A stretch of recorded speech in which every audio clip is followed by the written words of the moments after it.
What's up, everyone? It's the interview queen Alicia Toot here, and be sure to watch True Heel Heat.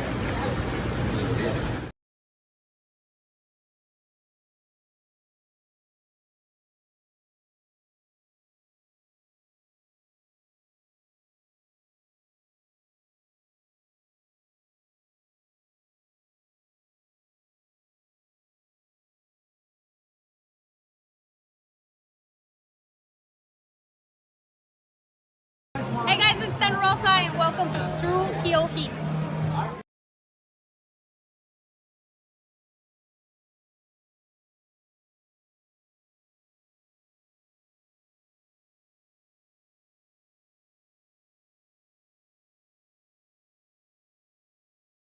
Rob Van Dam, listen to True Heel Heat. Pow!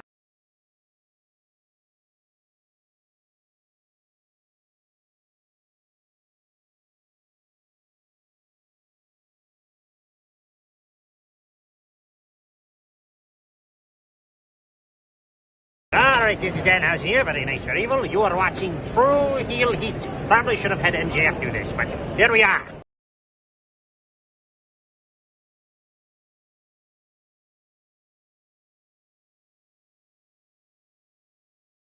Welcome to True Heel Heat, the place where we use insider terms because we think we know what the fuck we're talking about, even though we don't. My name's Maxwell Jacob Friedman, and I'm better than you, and you know it.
Hello. It is me, your True Hill Phenom, SP3. We are live on the True Hill Heat, YouTube, Facebook, and Twitter for AEWramble, episode 160.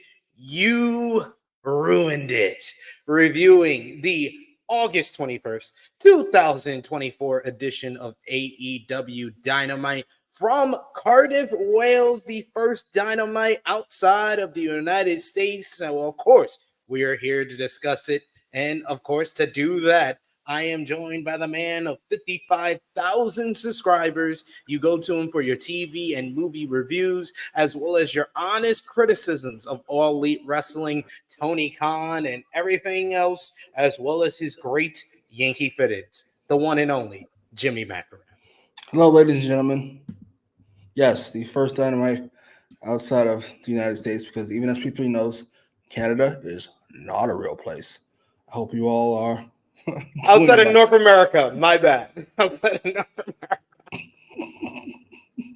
America. I should have called it Toronto, America, since Jericho called it Cardiff, England last night. That was good. That was good. I was like, great job of trying to turn that natural heat you were gonna get, that go away heat you were gonna get, into some genuine wrestling heat. Good job, Jericho. But yeah, so we got a lot to discuss from last night. AEW Dynamite from Cardiff, Wales, a big show, the go-home show ahead of AEW All in London this coming Sunday from Wembley Stadium. So looking forward for us to discuss it. We appreciate y'all if you are joining us live. We appreciate y'all if you are watching us on demand. Remember to show your appreciation back the simplest way possible. drop the thumbs up on this video. You can also share this video with all your wrestling fans, friends, and family on all your favorite social media platforms. If you are new to the True Hill Heat YouTube channel, hit that subscribe button, hit the bell to stay notified for all the great content here. We appreciate everyone who's already hit the subscribe button as we hit 17,000 subscribers this week, slowly ticking along to our 20,000 goal of the end of the year. So appreciate y'all if you subscribed already, and welcome aboard if you're subscribing today. But if you're watching us on Facebook, you're watching us on Twitter, you're watching us on YouTube, sound off in the live chat. We love to interact with all of you guys and hear your thoughts on AEW Dynamite. Of course, if you want to make sure your comment is highlighted on screen, you want to show your support to the True Hill Heat YouTube channel, the best way to do that is with a super chat donation. Any dollar amount matters. It goes back to the contributors that you see on screen with us here. And of course, we always appreciate that support. We got G Loke in the chat who says, what it do at True Hill Heat? Man, smash that up, that like. Guys, did MJF get stumped? LOL. I mean, we were talking about it during the live show. I think he got smoked. One of the rare times MJF, we can count it on like one or two hands by now, but it's still very, very rare MJF gets smoked on the mic. I'm gonna say this wasn't intentional smoking. I rewatched it last night, and yeah, his lack of energy early, I assume, was to play off to him snapping at the end with the fucker, you're on. Yeah, regardless, he did get washed. Well, Punk, Jay White, who else? I can't think of anybody else now off the top of my fucking head, at least. Punk, Ricky Starks. Oh, paint thinner and ass. Ooh, that might be the greatest one. That's the best one, actually. That is the best one because he became a star with that just smoking a 2-week program. He became a star with the promo. Of course, it paid off very nicely.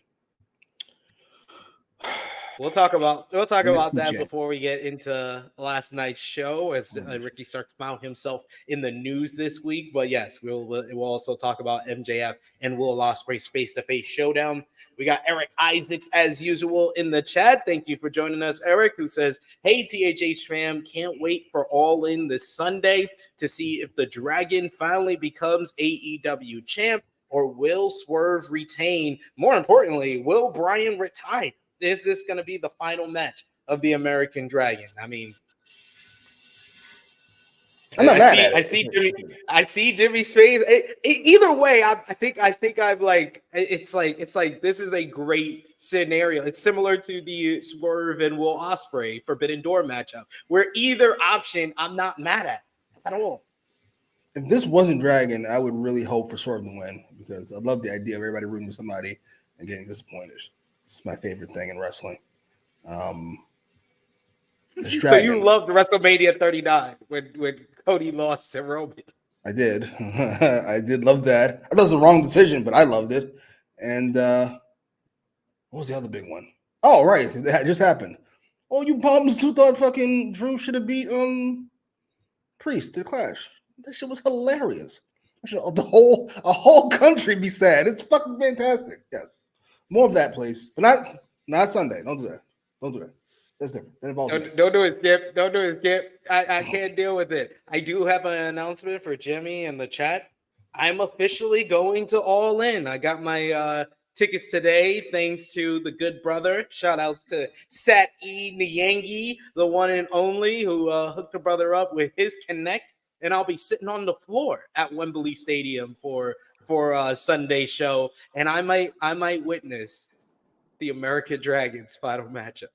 I might cry during the entrance if he comes out the final countdown. Oh my god. Do wrestlers usually do like a walk around like the day of, or that's the day before? They come out to the arena, rehearsals and yeah, shit? probably either like early on in the day or the day before. Yeah. Make sure Swerve doesn't see you. You will be removed from your fucking seats. So, who is this Jigaboo? Congratulations. I'm happy. Oh, thank you, sir. Thank you. Does that mean there's no fucking review on Monday? No, there's still a review on Monday, and that was the other announcement I was going to give him. The But here words you and go. opinions of Jimmy Macram do not necessarily reflect those of True Heel Heat, its viewers, or affiliates. But yes, the other announcement is that yes, we are doing the review this coming Monday, the same time we started today's show, 1:05 p.m. Eastern Time. And it will be the one and only me, SP3, with the live perspective, the live point of view of what happened at All In, and my good brother over here, the one and only Jimmy Macram, will be joining me. He agreed that he would come only if there was no other niggas involved. I don't ask for I much. said at least one other person. He's like, no, that's one too many niggas. Okay, Swerve. Okay, Swerve. I just don't understand why I need to be here if there are other people here. I'm a break glass in case of emergency ass nigga, and there's other niggas here. I don't need to be here. Can I go? You are the AEW correspondent on the True Hill Heat YouTube channel. We do a AEW review every week. Like I said to you, I will say it to the entire world on YouTube. There is no other person I would rather review this show with than you, or any show, Honestly, even if you wanted to talk about, you told me one day, hey, well, I actually want to come on for a WWE review. I would be like, yeah, come on for sure. That's very sweet. So you're gonna cry during the final countdown. You're being very sweet right now. So any other news you'd like to tell us? Has your wife finally driven you to the dark side? I should have said the other side. The dark side is awful. I apologize. Hey, I have another news break for everyone who's a Harlem fan. I asked her today. I was like, "Who am I doing the show with on Thursday? Who do I usually do the show with on Thursday?" She just looked at me, and I was like, "Who's your favorite out of all my friends?" And she was like, "You're doing the show with Jimmy." Oh, yes, the person who makes fun of her is the person she likes. No. Even my missus was like, "Is it Jimmy the one that's never happy and always makes fun of her?" It's not. She doesn't find it funny. She's got to find it funny. I think probably she does. It's a lost child. You picked up the wrong kid. Clearly, this kid doesn't talk like you or me. What the fuck happened? Oh, we also got Steve from Around the Point Network. Good to see you. Great job, you guys around the point joined us for our AAA Triple Mania tape delay watch party hosted by Romeo, where we had AAA commentator Larry Dallas join us. Shout out to Larry Dallas for joining us for that. That was a lot of fun. Great viewing. If you want to check that out, that's up on the channel right now. We also got our good brother, our member of the channel, our Patreon backer, the only guy who got a VPN to show some love to the channel. I Made Beats, who says, "What's up? I just peeped a bit of Collision. Ishii on commentary is pure gold." You watched the Japanese commentary for Ishii? God, I'm taking full advantage of this VPN. What is this deal? All right, whatever. Why would you watch Collision? Fucking without being forced to. I don't understand. Faz B says USA fan sucks compared to Euro. I mean, the European crowds are just blowing USA fans out the water right now. Between WWE, AEW, everything in between. Fucking fantastic, must admit. We also got Fast B who says Jimmy looks like he played a lot of spades. I did back in the day. In fact, they told me how to play spades. SP3 and a friend of ours. Yes. We used to play spades a lot in our 20s, in our late teens, early 20s. That was our thing. I think if you put me at a table, gave me some cards, I could probably still play. It's been a few years, but I could still play. Yeah, I can figure it out. Yeah. We also got Big Man Dogs and says, didn't Brian get one promo on him? Yeah, he did during the build to the Iron Man matchup. Oh, okay. I don't remember. No, I'm pretty sure he did. Man, Brian, he might be my most underrated promo of all time. So where does he rank for you? Like he's a top 50 promo? I think after the last couple of years, yeah. Okay. I'm not mad at that because Yeah.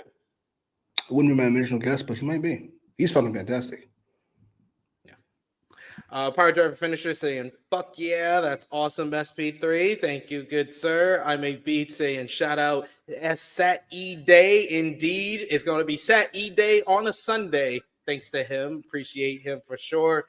Such a good egg he is. The good egg is actually going to be me and Alex McCarthy. So it's like we're going to make sure that we meet up with Sat so we get a Wrestling Daily reunion picture at Wembley Stadium. Sat's going to be bougie. He's going to be in the box seats with the rest of the Ospreay gang. So. Excuse me. Look at you. What happens when you talk to people and you're networking? You're nice. You get stuff. You're like that.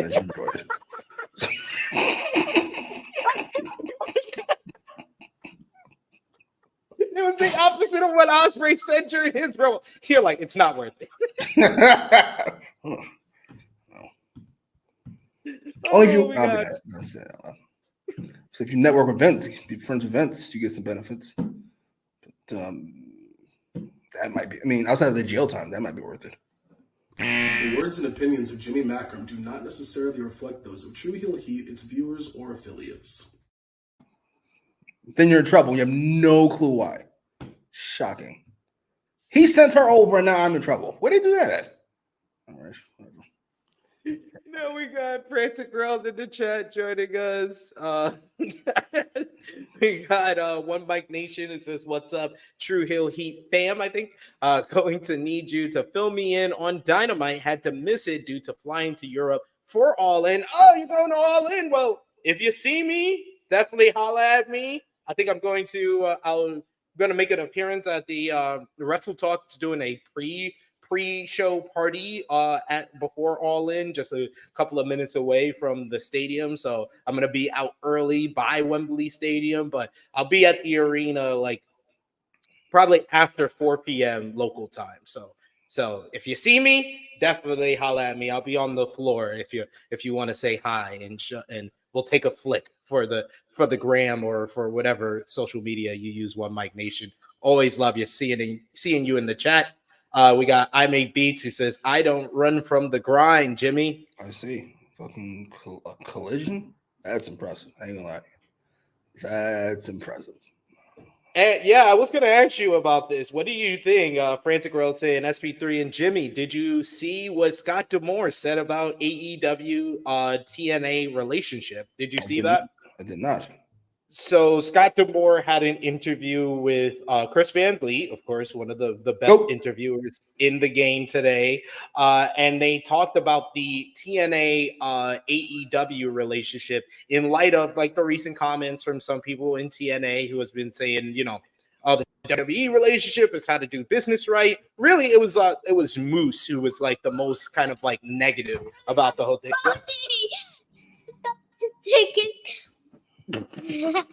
Say hi to Jimmy. Say hi to Jimmy. Okay, she's doing funny faces. Gotta love my kid. So Scott D'Amore on the TNA AEW relationship, he said, and I quote, "Some of the things that happened with AEW haven't happened with the NXT-TNA relationship yet. Point out that the highest rated show in the history of Access TV, not just Impact show, but the highest rated show by a long shot is episode 268 that Kenny Omega did. We never did numbers like we did when Kenny came in there. When Kenny came in the Rebellion with him and Rich Swann, the title versus title set a record during the Anthem era with buys. It was 3 to 4 times higher than any of the shows leading into it had been. And then the next one, the Slammiversary with Sami Callihan, was the 3rd best show of the Anthem era. And basically, he kind of called out Moose a bit. Get fired. Why is he here? What's his brother hear from him? He was asked about it. He was asked about the whole NXT because he's the one that really set the whole NXT with the relationship with WWE up. He was the one that they contacted. Okay, so his point is Kenny Omega is a bigger star than fucking whoever that chick was they sent down there. Did you just call him a trick? The chick, woman, that female. I forgot who it was. No, they haven't really sent anybody worth note from WWE. It was an open challenge that what's the face had. Tatum Paxley. Yeah, Kenny Omega's the biggest star. Thank you, sir. Appreciate that. I wasn't aware. Brilliant analysis, sir. What are we? I'm confused by the point of this. Yes, I would agree. What does he want? You think Roman's coming to TNA? I think he's going to pass on that.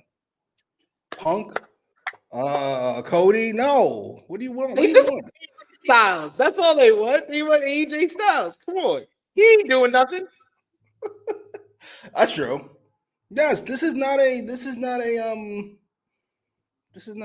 partnership. This is a fucking I come to your house. I fuck you. I drink your last snap and I leave.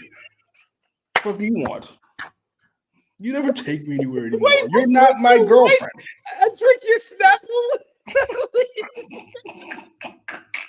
What are we doing? I'm so confused by this.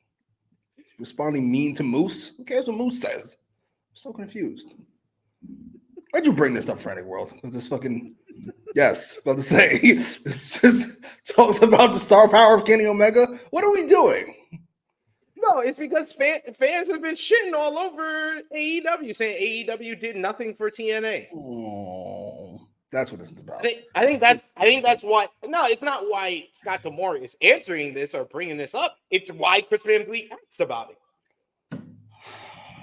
This fucking it's not an inferiority complex because that means it's not true. This victim complex you people have. I don't know what you want from me. They're not giving us our proper credit for Kenny Omega doing all that stuff. Yes. I'm sorry to tell you. Yeah. Yes. Not even a one-night stand. It's a constant booty call. We take the shit you like, and then we'll send it back when we're done. When we're done with Joe Hendry, we'll send them back. And then we keep dropping your cars. We drive your cars, and then we drop it off at your house. It's empty gas on it and shit. I don't know. I wish TNA the best. I ain't gonna lie to you. I need them to be a legitimate third promotion. So I feel like the other two promotions have taken an eye off the ball. They're not bad. I feel like they feel no sense of urgency because there is no sense of urgency. For what? Yeah. Like WWE is number one, and nobody's competing with them for number one. They're just far and away the hottest wrestling promotion in the world. But also AEW is firmly number two, and no one's really behind them for number two. There's a large gap between WWE and AEW, and then there's I wouldn't say large, but at least extra medium gap between them and everybody too. Yeah. I need somebody to do something, please, if you don't mind. Please. I feel you on that. New Japan is on the up. They had a great G1, but not selling too many tickets. They're still in the arena ticket selling business because it's Japan. They should sell their name. They should change their name in America. You call yourself New Japan in America. Doesn't that kind of already limit the amount of people who are going to buy this fucking thing? I love it. Speaking of which, by the way, I know a lot of people complaining about Camille being signed to AEW, but not doing anything at first. How many fucking months she was there? Is it true that Megan Bain signed to AEW? Megan Bain? She was, but they reportedly she's not anymore. Oh shit, that's a loss. First of all, she looks splendid. Number one, yeah, she's 5'11" or whatever. She's built like Statlander. I just watched her and Julia. That was one of my favorite matches ever. I love that fucking match. Oh, I watched that one. That was great. Yeah, great match. That was great. That's a shame. Oh, look at this! Look at this guy brushing up on his Julia before she comes to WWE. No, this is my 9th Julia match since Stardom makes everything impossible to find. Indeed, they do. What the fuck? What's your favorite Julia match?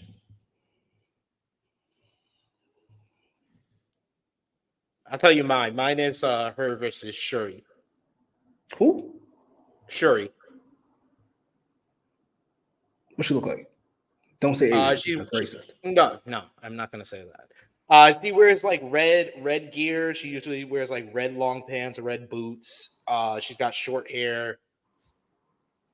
Okay, yeah, short hair. Now that sounds familiar. I think I like that match. It's about on par with the Stephanie match for me. I didn't like the Stephanie match. I thought that was like it was too lackluster. short. Yeah. Yeah. Don't watch and they felt like they weren't on the same page. What is she yelling at her? Is it "fuck you"? That's what it sounds like. I think so. That's what it sounded like. It's like 3 or 4 times. You. Mariah May. I might check that one out. I love Big Man Dog said. I remember I said. I'm sorry. He says, I remember I said WWE is number 1, AEW is number 2, TNA is number 5. Jesus. The gap is silly. It is kind of ridiculous. It is very ridiculous, the gap. Like, honestly, I don't think that TNA is number 3. I think that New Japan, despite them not being the best, is number 3 still. Oh, yeah. Maybe they could be 4. We can count NXT as a separate thing if you like. That could be number 3. No, I wouldn't. It's literally everywhere. Selling tickets, the TV show. It's WWE NXT. Okay. If it stood on its own or is doing the dumb stuff that Tony did so long with ROH, trying to still make that its separate company, even though it's in his company, and now you heard him in recent press conference, he's finally come around to what I've been saying for months, is that it should be AEW Ring of Honor, because that will sell more tickets. But I love that. Will it? AEW can't sell tickets. And they make decisions like putting fucking Dustin Rhodes and Sammy Guevara on Collision and then having them win the tag team. What are we doing? He's a double champion at 55 years old. I was like, does Tony really want to sign him that bad? Like, why can't you do that with Ricky Starks or the Lucha Bros? Like, what do we do? If you really want to re-sign somebody, how about those guys? What the fuck does he have on this guy? This is insane. What are you afraid he's going to go do? He really just doesn't want the Rhodes family reunion. He is preventing that. So you know what? I apologize. You are preventing that. Thank God. Watch these two niggas hug and blow each other for 20 minutes in the ring. I could pass on that. Jesus. We got a super chat donation. Will Chisholm is back. We've been missing you, Will. Good to see you. So, Will, the floor is yours to say whatever you want to say. Or if Tony Schiavone was here, he would say. Speak, bitch. Come on now. Oh my God, Schiavone. What the hell is wrong with you? Will Chisholm says, WWE look at TNA like we just want to smash. And Marigold is like, we might put a ring on it. And Jordan Grace is closing OnlyFans at the end of the year, so we know what that means. Oh, I did not know that. That's a scoop to me. Thank you, Will Chisholm. Yeah. I did not know that she's closing her OnlyFans. Yeah, that's a big side. We know where she's going. Yeah, Jesus. I'm trying to keep my OnlyFans comments to myself. Megan Bain has one as well, by the way. It's just whatever. That'd be nice. Make your money. Even if you are bastardizing your fan base, I continue to make them pay more and more to see you, to jerk off the ears, a whole bunch of shit. Just keep ringing them for all the cash they got. Fuck them, losers. But yeah, I wish they were a little nicer to TNA. That it be was, but I'm not surprised. I will say. We all like Nick Khan. I don't know why we all do, but we all do. He's very competent at his job. But to think he's that much different from Vince business-wise, I think is a mistake. He is the same playbook. The shit that Vince doing with the territories, he's doing with the planet. That is the goal. Mexico, and Japan, and it's all mine.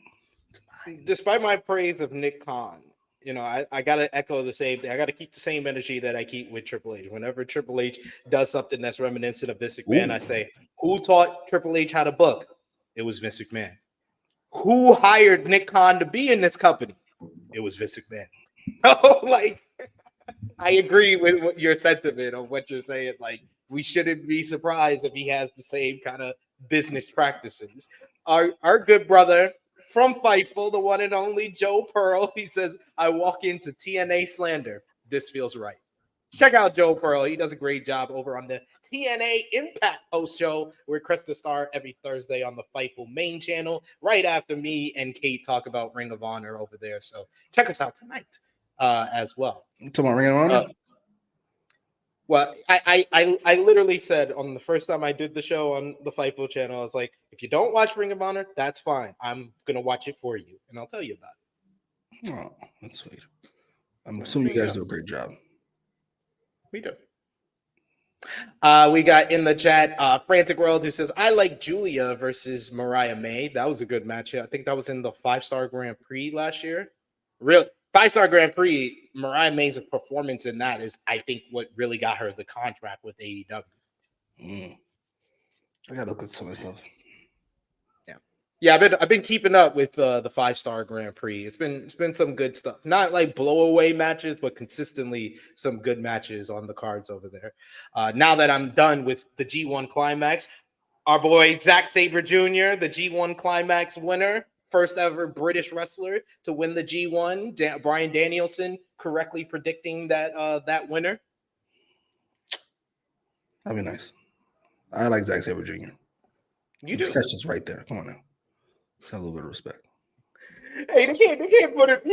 Come on, New Japan can't do that. Like, New Japan already got their top 2 stars in Okada and Ospreay taken from them. They put the IWGP World Title on AEW's Jon Moxley, and then you want them to have the G1 winner be an AEW guy as well? Yes. First of all, anybody who takes a quick glance won't know the difference. That's number one. And number two, and perhaps more importantly, Takeshita is amazing. The words and opinions of Jimmy Macram do not necessarily reflect those of True Heel Heat, its viewers, or affiliates. Takeshi's amazing. That's all I'm saying. He's fantastic. He was my MVP. He was my MVP for the whole tournament. He'd be in my, if I was on AEW, he'd be in my top 5 guys. Dude, I said he's top 5 in the world. Jesus. Yeah, after his performance in the G1, I would say it's Ospreay, Bryan, Gunther. I'm missing somebody. Ilya hasn't been getting the reps. Like this, it's a fluid conversation. It's a fluid talk. It's a fluid talk. It's a fluid top 5 in the world. Takeshita's in there, and then Zack Sabre Jr. is in there as well. Takeshi's for now, Dragunov is number 6, but maybe tomorrow he has a banger. Who's on 4? a house show. 4 is I'll put Zack Sabre Jr. number 4, and then Takeshita number 5. Gotcha. We got also here, Annika says, yeah, so the ROH deal didn't go through, did it? No, it seems like it is, because everywhere Athena's doing interviews, they're now calling her the AEW Ring of Honor Women's World Champion.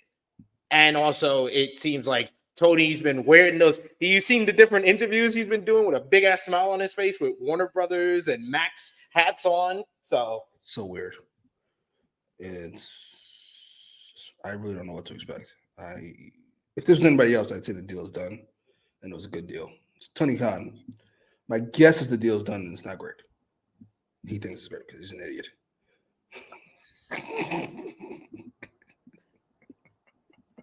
Why do you do this every week? This is why AEW rejected me from media for all this. He probably saw the wrong 5 minutes of AEWramble. He was just like, they tell him, they're like, SP3 from True Heel Heat wants a media ticket for all it. Like, rejected.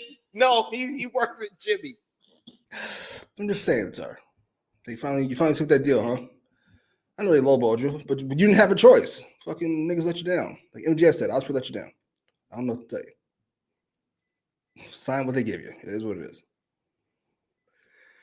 Oh God, it's hilarious. Oh man. Yes, and yes, Annika. They gave Dustin Rhodes both groups titles. Yep. The trios title and the tag team titles of Ring of Honor. And people said that's also a sign that Ring of Honor is going to be a part of this new deal because they're putting it on a name talent. That's what someone told me. Name talent.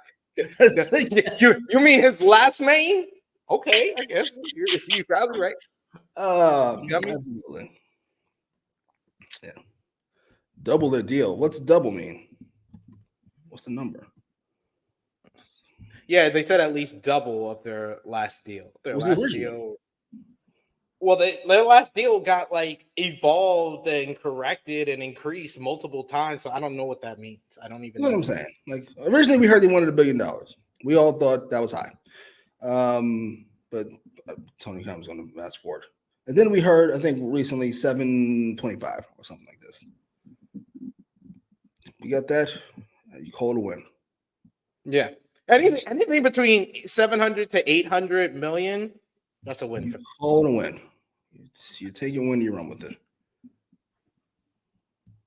All right. The only other thing I wanted to mention before we get into Dynamite last night is the news about Ricky Starks, as it was first Worked Wrestling who put out a GIF of Ricky Starks doing his vintage pose during NXT broadcast this week. Then it was Jason Salmon, the podcast host and commentator for House of Glory, who said that he had heard a rumor that Ricky Starks' contract expired in July and that he was currently a free agent. Fightful Select then came out with their own report that they weren't sure if Ricky Starks was actually a free agent as of yet, but they did heard that WWE has significant interest in Ricky Starks when he is available. So, I mean, I think there's been a foregone conclusion for months now that Ricky Starks is going to WWE whenever his AEW deal expires. As happy as I am to get Ricky Starks back on TV, to me, this is a loss for everybody. AEW loses Ricky Starks. Ricky Starks has to go to a new home. I might have to watch fucking NXT. This is a loss for everyone. What do you think about him going to NXT? I really feel like he's too. I feel like he's been on TV enough where I don't see the reason why he needs to go to NXT. I'll give you two of them. Number one, they want people to learn. Oh my bad. They want people to learn their style. And number two, I think he already works their style. Close enough. And number two, and perhaps more importantly, they could use the fucking help. That NXT men's division is heinous. No disrespect. You won't hear any argument from me, sir. I've been saying it for months. I literally, when Ethan Page came here, I was like, just put the title on him. Y'all don't got nothing else. Like, put the title on him. You'll be fine. You can figure it out from there, but you should put the title on him. But yeah, I agree that the men's division of NXT is falling quite behind the women's division with the recent signings they have. Yeah, but maybe you know how that goes. You know how that goes. Now, he was never any good. He's going to be fucking speed champion. You know how the frantic worlds of the world do. As soon as you leave them, they turn on you. That's how they are. It is what it is. And on the other hand, everybody who said he was just a knockoff version of The Rock, they love him now. He's great. We always love Ricky. Welcome. You always love him. You know, Cody and Punk like him, so I like him. Right. Yeah, this is a massive fumble to me. Ricky to me is a star. He's a fucking star. Ethan Page, that's strong. But Ricky Starks is a fucking star. I don't understand how this has happened. I mean, like Leo, yeah, I was kind of gonna say the same thing. I was like, Leo, we definitely agree on they dropped the ball with Ricky Starks. With Ethan Page, I'm just like, nah, Ethan Page is pretty much doing what I thought he would have done in AEW. Be the ROH world champion. So he's the NXT world champion. Yeah. Yeah, I'm saddened by this. I'm happy to see me back on TV, but yeah, it's a loss for me. One Mike Nation saying, I like Ricky, but with his size, I don't see him on the main roster. Ricky's like 6 foot something. Yeah, he's pretty tall, even though he's like skinny. Yeah, he towers over MJF. Yeah, facts.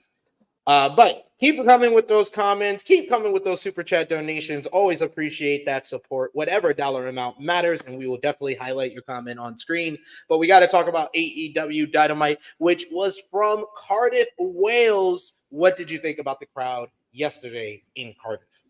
Fantastic. Beautiful crowd.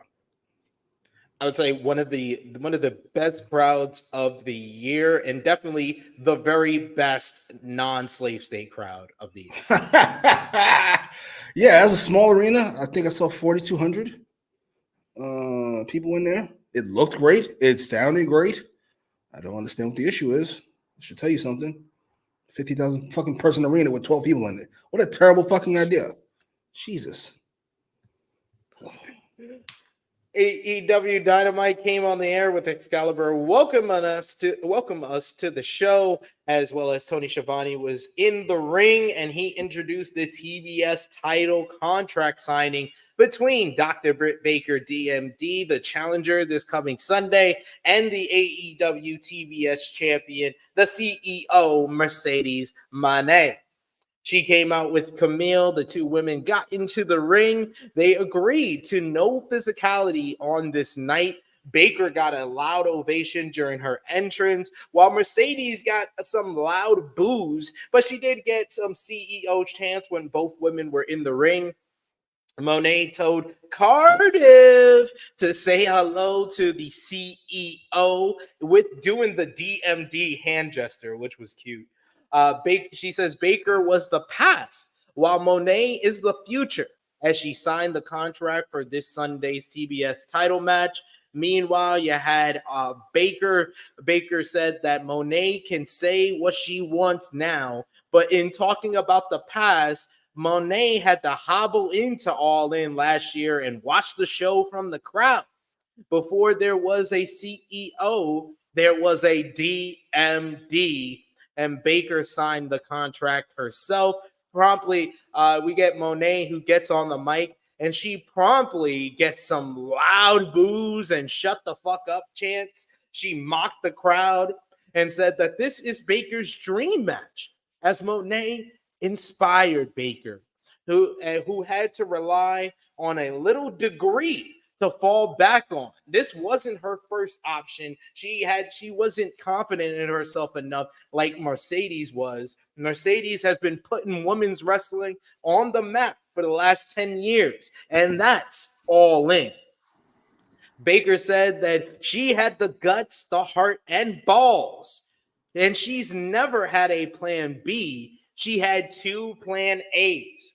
While Moné was considered one of 4, Baker is one of 1. The baddest bitch on the block. Mercedes got one thing right, though. Baker admitted that she did inspire her, and she wanted to be like Mercedes. As Mercedes walked, so girls like Baker could run. Baker is the foundation for the company that Moné is sitting in right now. But Moné she admits, Moné made a difference, but that person is long gone. She's not a smug, arrogant ass like she is now, who is worried more about her legacy than being a role model. Baker doesn't know where that girl went, but hopes Moné finds her fast, because when Baker wins the TBS title, that's the girl she wants to say that she beat. Baker stood up and said that she's going to follow the rules for tonight and not hit Moné, but she really wants to hit this bitch over here and hits Camille in the head with the microphone. She then stood on the table and took out Moné and Camille with a crossbody, but she hit Camille, which basically followed the no contact list, but basically sandwiched Moné in her chair. Baker then picked up the TBS championship, raised it in the air. I thought this was a good go-home segment. I thought Baker was really strong on the mic here.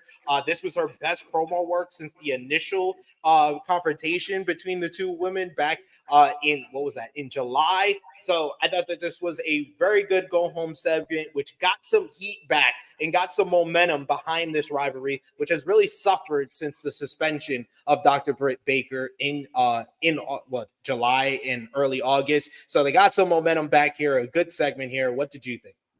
Suspended for talking shit. Ain't this a bitch?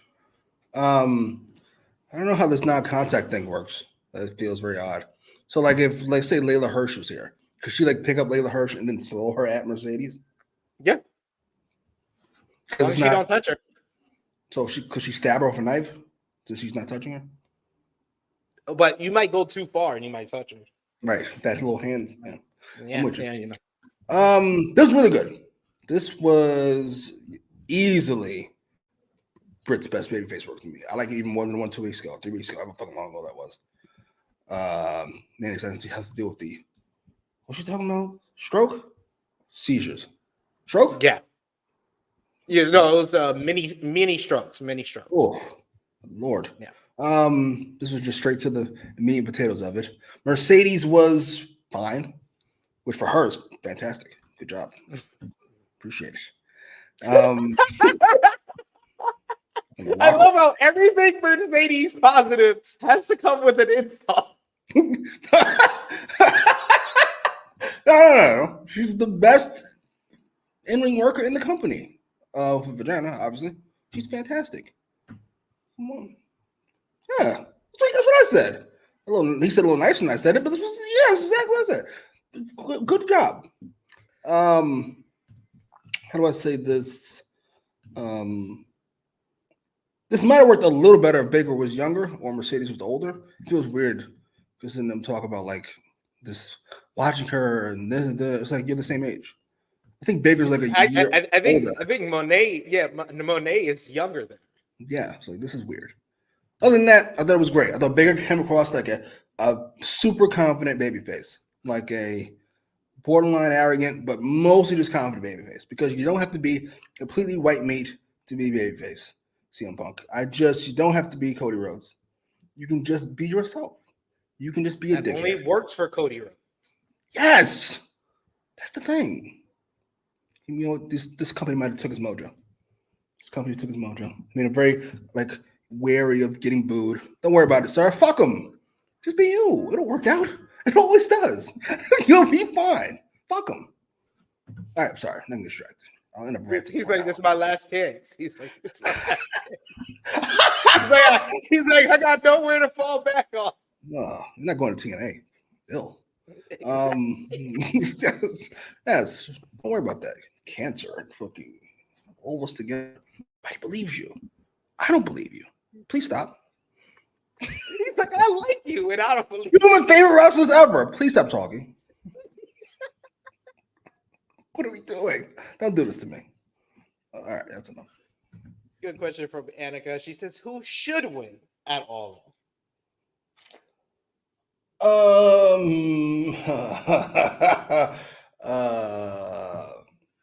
don't think it matters. I ain't gonna lie to you. But I'm gonna say Mercedes. I'm gonna say Mercedes as well. And this feels, after this promo, it feels like this isn't like a one match feud. That it might go more than one match. Which I'm fine with. Yeah. It'll be fine. Big Man Doug says, so you didn't like Punk's Power of Love promo? He's such a fucking tease. It's bothering me now. I'm getting a little annoyed. Because he did that shit when he first came here. Then we were like, oh, then he did the SmackDown. We're like, oh, there we go. Okay, he got it now. He's found it. And then he's been like back and forth every fucking week since. He can't decide what he wants to fucking do. Sir, we don't compare you to fucking Cody Rhodes and Drew. Whenever we talk about Punk, it's Rock and Foley and Flair and all these people. You're not living up to your end of the bargain, sir. No disrespect. You know, I love you. Top 5 favorite wrestler ever. You're not living up to the end of the bargain. I'm not asking for much. Just don't give me horseshit. I don't care about Cancer Patient or fucking hockey player or Taylor Swift, whatever the fuck we're babbling about. I don't know. Please stop. I literally went in on the Raw review. I was like, yo, he took like 75% of this promo to not talk about Drew and the strap match. He feels so detached from what's going on. I thought you were trying to murder somebody. What are we doing? Why are we talking about this stuff? Oh. I might blame Triple H for it now. Maybe, you know what? This might be a Triple H sabotage now I think about it. This might be a 15-year revenge plot now I think about it. Well, you heard the report that Triple H looks at the internet and he finds out fan feedback by going on social media. But does he not want to step on Punk's toes? I mean, their relationship is good, but like, how good is it? Yeah. Is it good enough for Triple H to say your shit you're doing is not working? Is it that good? Apparently not, because WrestlePost reported they thought CM Punk's promo came across well, and I was like, no, he didn't. Whoa! There's no way Triple H watched that and said, you know what? That's what I wanted. That's what I signed. This guy, right? Where's the guy that punches people in the face? Where's that guy? We need that guy. That's what I thought I signed. Let him punch you in the face. You can take it. Oh, never mind. Vince broke your fucking heart. I forgot. Never mind. All right, so don't do that. Shit. God damn it. There's no options here. Renee Paquette is backstage with the Learning Tree, asking Chris Jericho his thoughts on his match tonight. Jericho was very happy to be here in Cardiff, England. He questions Tommy Billington's right to call himself the Dynamite Kid, when all he can say is that he's blood related to his uncle, the original Dynamite Kid. He said, I knew the Dynamite Kid, and he says that Billington isn't even good enough to be on Dynamite. And he hopes that Hook is watching this matchup, as he's going to do to him sevenfold what he does to Billington come Wembley Stadium. He walks away, and Brian Keefe says, big ass Wembley Stadium.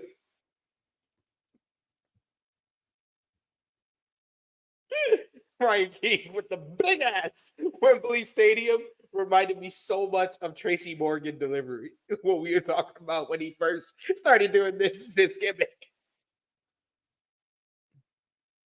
I think you're muted. I'm ready to get the show on the road. Let's time to start wrapping this thing up here. I'm not asking for much. Oh, Chris Jericho with Big Bill and Brian Keefe going one-on-one with Tommy Billington was next. Billington showed off his agility in the early going with some quick arm drags, shoulder tackle, and a body slam before going up top, hitting a missile drop kick and Jericho going to the floor.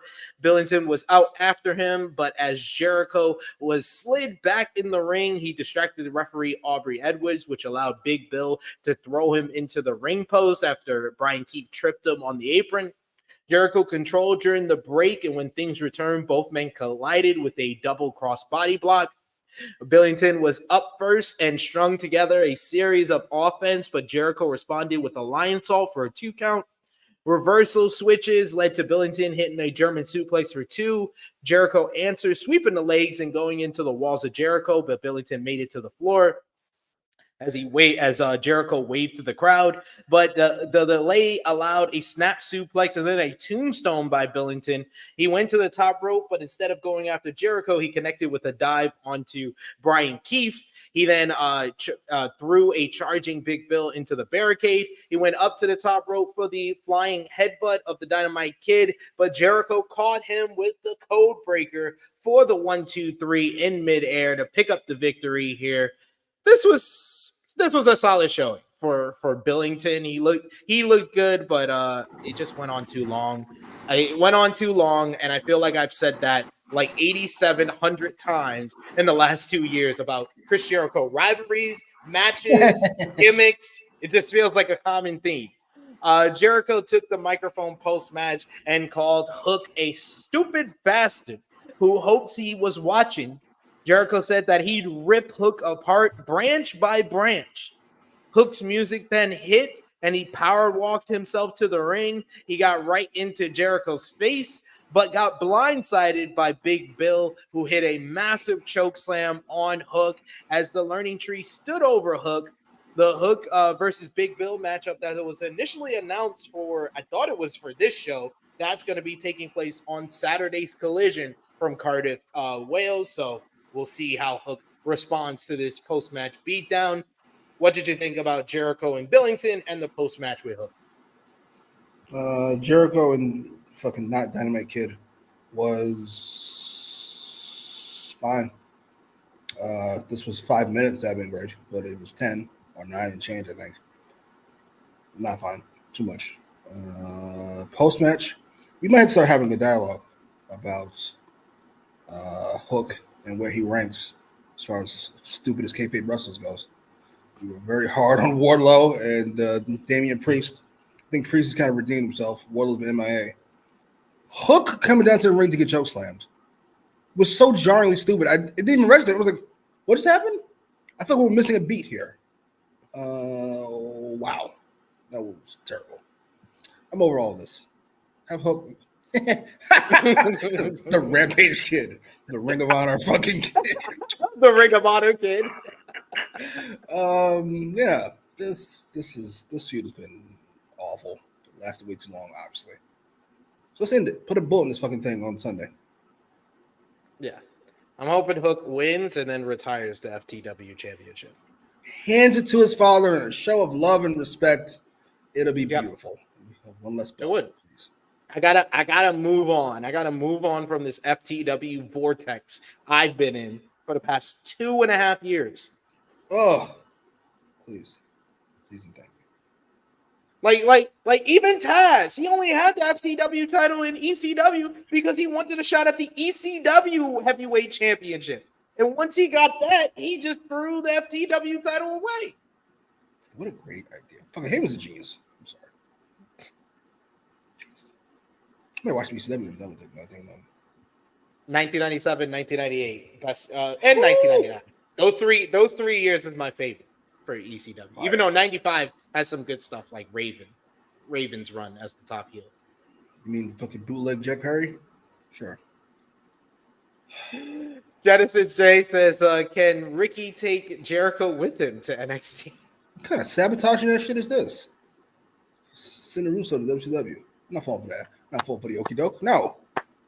No. Sean's trying to build something down there. I mean, Chris, it was kind of implied that Collision was taped. They're not going to do They're not going to do a show on Wednesday and then a show on Saturday from Cardiff when they have Wembley on Sunday. But thanks. I guess if anybody was confused. Jesus, all right. What? I'm just saying. Frantic World says, make the FTW title into the AEW Hardcore title. No. That's what they've been doing. Oh, no. Too many fucking belts in this place. Enough. Hardcore. Big Man Dog says, it's crazy that I'm pretty sure the AEW FTW title has been around longer than the ECW FTW title. It's been around since 2020. He's right. Yeah, I think you're right. Because the FTW title, I think, came in like 98, and then it was basically like retired by like 2000. That's jarring. That's fucking shocking. Kind of crazy. But yes, we got next Timeless Toni Storm. Got a huge pop from this Cardiff crowd. She is defending the AEW Women's World Championship against Saraya back in the UK with Harley Cameron. Battle of the original Outcasts here. But like I said, Storm was super over with this crowd. The crowd loudly chanted and was behind the champion in the early goings. She fired off some early arm drags before posing for the fans. Storm tried to play cat and mouse, faking out Saraya by giving up her leg for some World of Sport spot. But Saraya, oh my God, it was like she was winning. She was moving at 2.5 speed. Like the World of Sports kind of sequence and exchange only works if someone can move that fast. You have to do it fast for it to look good. It did not look good with Saraya here. Saraya, like I had to watch it back because you were just like, ooh, we were in our chat, and I was just like, okay, let me watch this back. And I was like, yeah, this is definitely Saraya's fault. Like she does the hop over where Saraya doesn't crouch down enough. And then Saraya doesn't lift up her head after she does the hop over for Storm to go through her legs. Like, this was just a bad sequence. Both ladies screamed at one another before Saraya hung Storm up in the ropes. She started hitting some knees before taking the ref, allowing Harley Cameron to send Storm into the barricade. Saraya followed with a somersault senton off the apron. Things got better in the matchup after the commercial break. Storm fought back when things returned. She wound up for a home run shot, but Saraya lowered her head to dodge, so Storm hit a big DDT. Saraya avoided the Storm Zero and hit the nightcap for a near fall as Storm held on to the ropes. Saraya brought Storm up in the corner for a sunset flip powerbomb into a good night cradle DDT for another 2.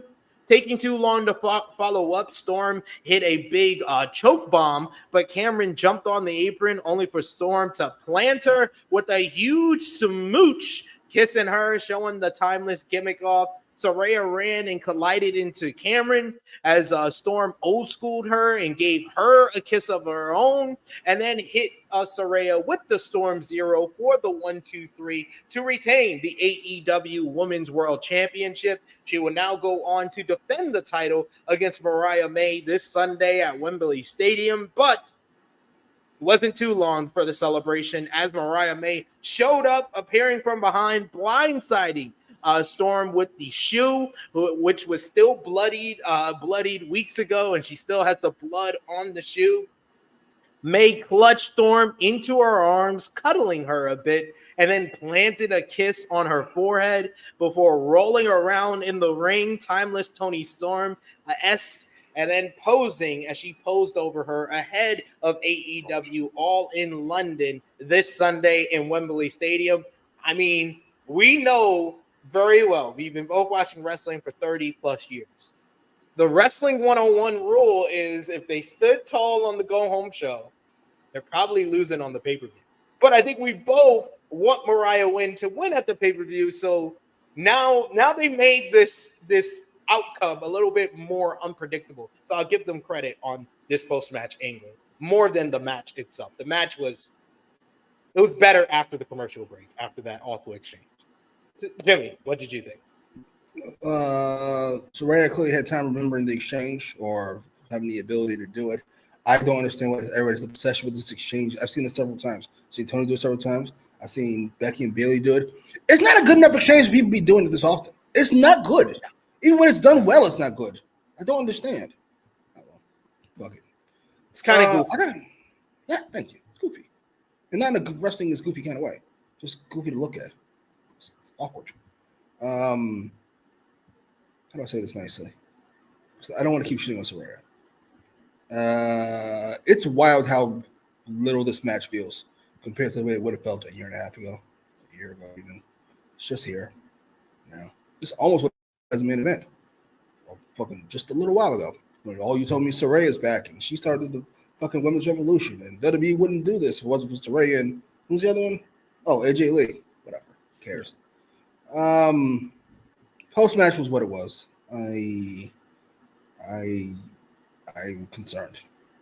I'm very concerned. Mariah May should win.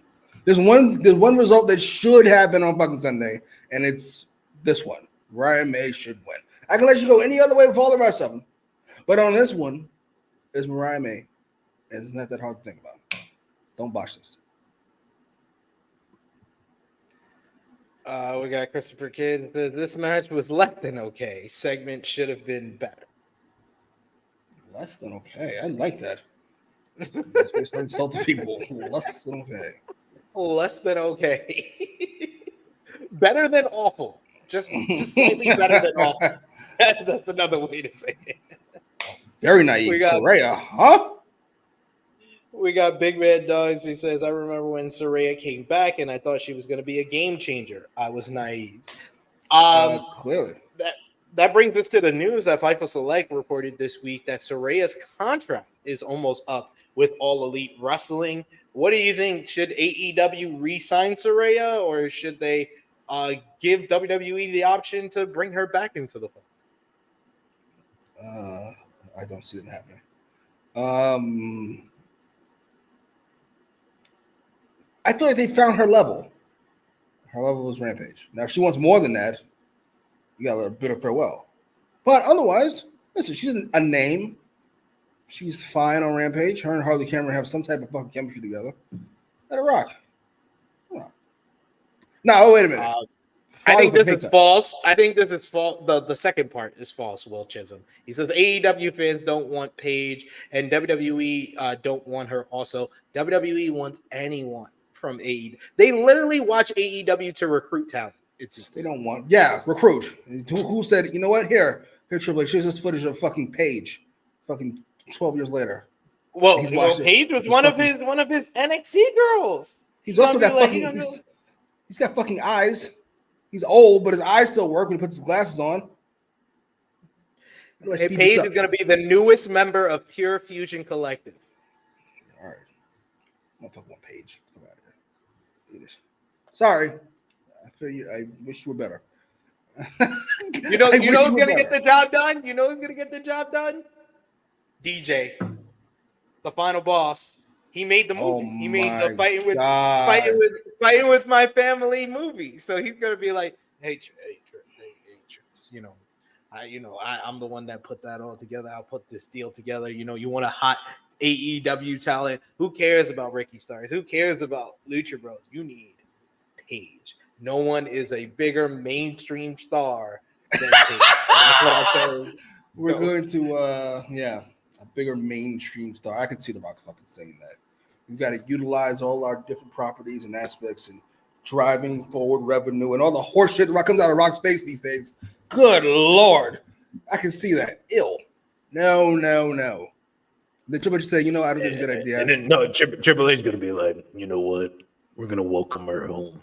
We had to pivot. We always had the GPS. We always had the North Star. And that North Star brought Paige back home. That's pretty good. I see more of it like I don't. You know what, Dwayne? I don't really think that's a good idea. He's gonna be like, well, I already talked to fucking Ari. I've already talked to Nick Khan. I went over your head.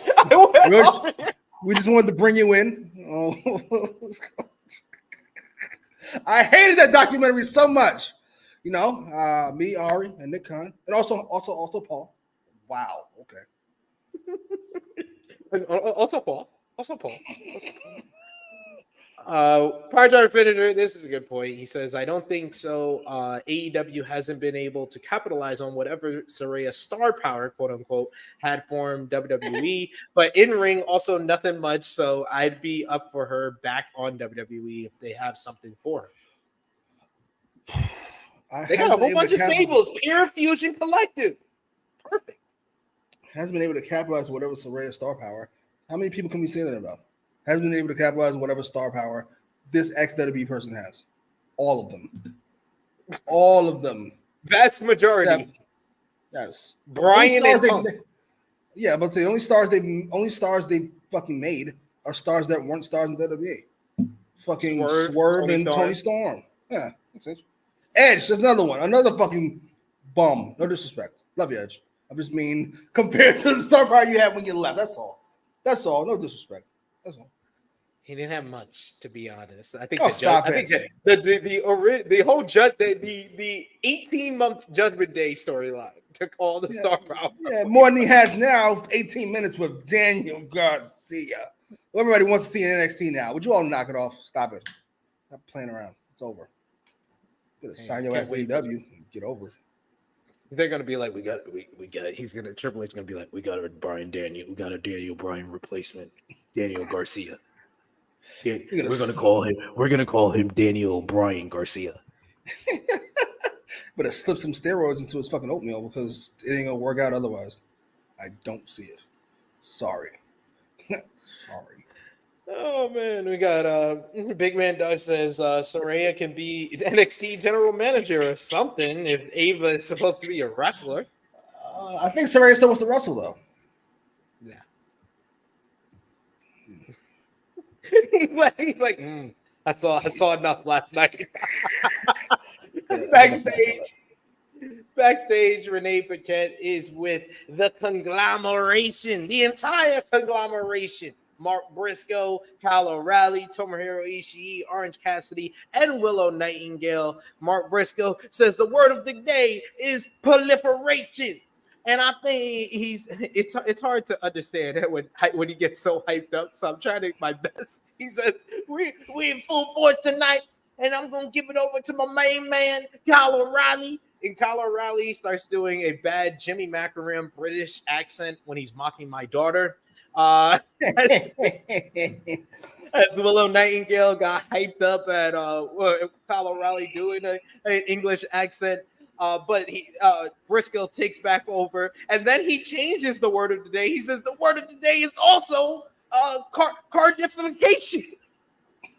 He says we're in Cardiff, so it's Cardiffication, and we're gonna be Cardificating all over, all in. We all got big matches. You got Orange Cassidy and me and Kyle O'Reilly. We're gonna be in the casino gauntlet, and he's gonna be the number one entrant. We're gonna get the job done. We got Willow and Tomohiro Ishii, Big Tom. They gonna have a mixed tag team matchup on the 0 hour, and it's all.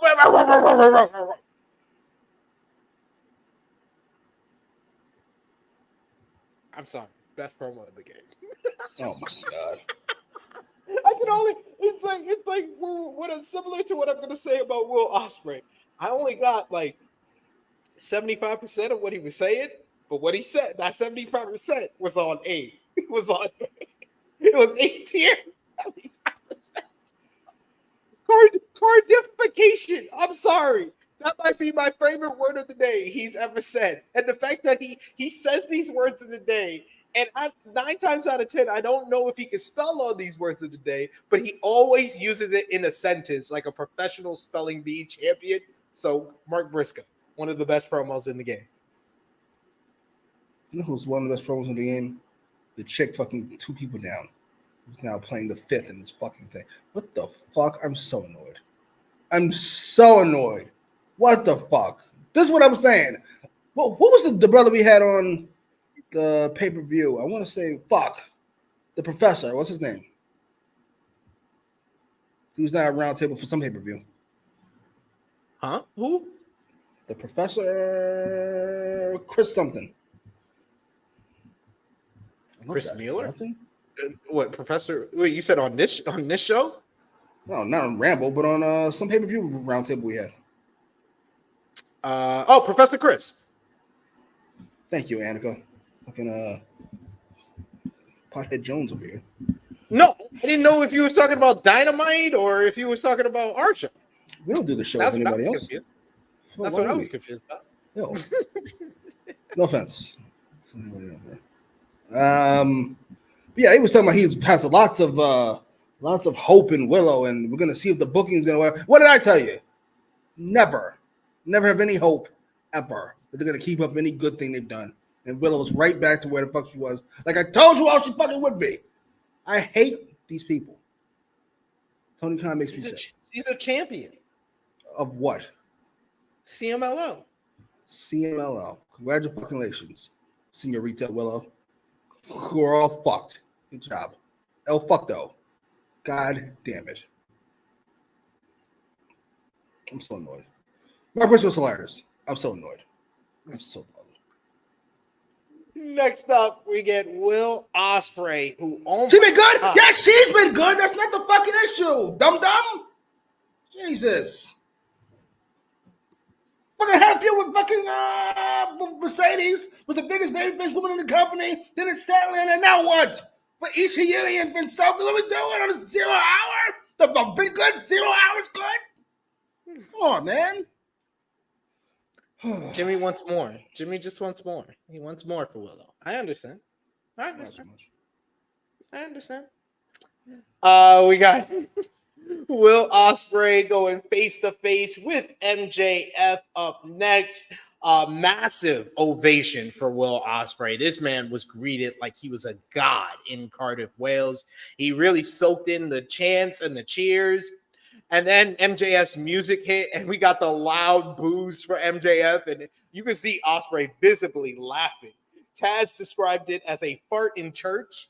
MJF came to the ring in an American flag suit as Ospreay told the crowd to give Max a warm welcome. And they showered him with booze. MJF trying to quiet down the crowd as they booed him out the building to start this. We get Ospreay brings up the BBC show Gavin and Stacey and compares their story to his and starts making local references, saying that he wrestled in a local pub once that was dirtier than the wife, with pop commentary. Ospreay says you can call him Barry Scott because bang and the dirt is gone, which was a great reference because I've seen that commercial since I've been out in the UK. Great stuff. MJF returns favor, and he says all he had to do to get the fans on his side, unlike Will Ospreay, who had to do all those flips, is that he had to do the kangaroo kick, and he does the kangaroo thing, and the crowd is just booing him out the building. I don't even think they heard what he said. They said no and started chanting, "Shut the fuck up."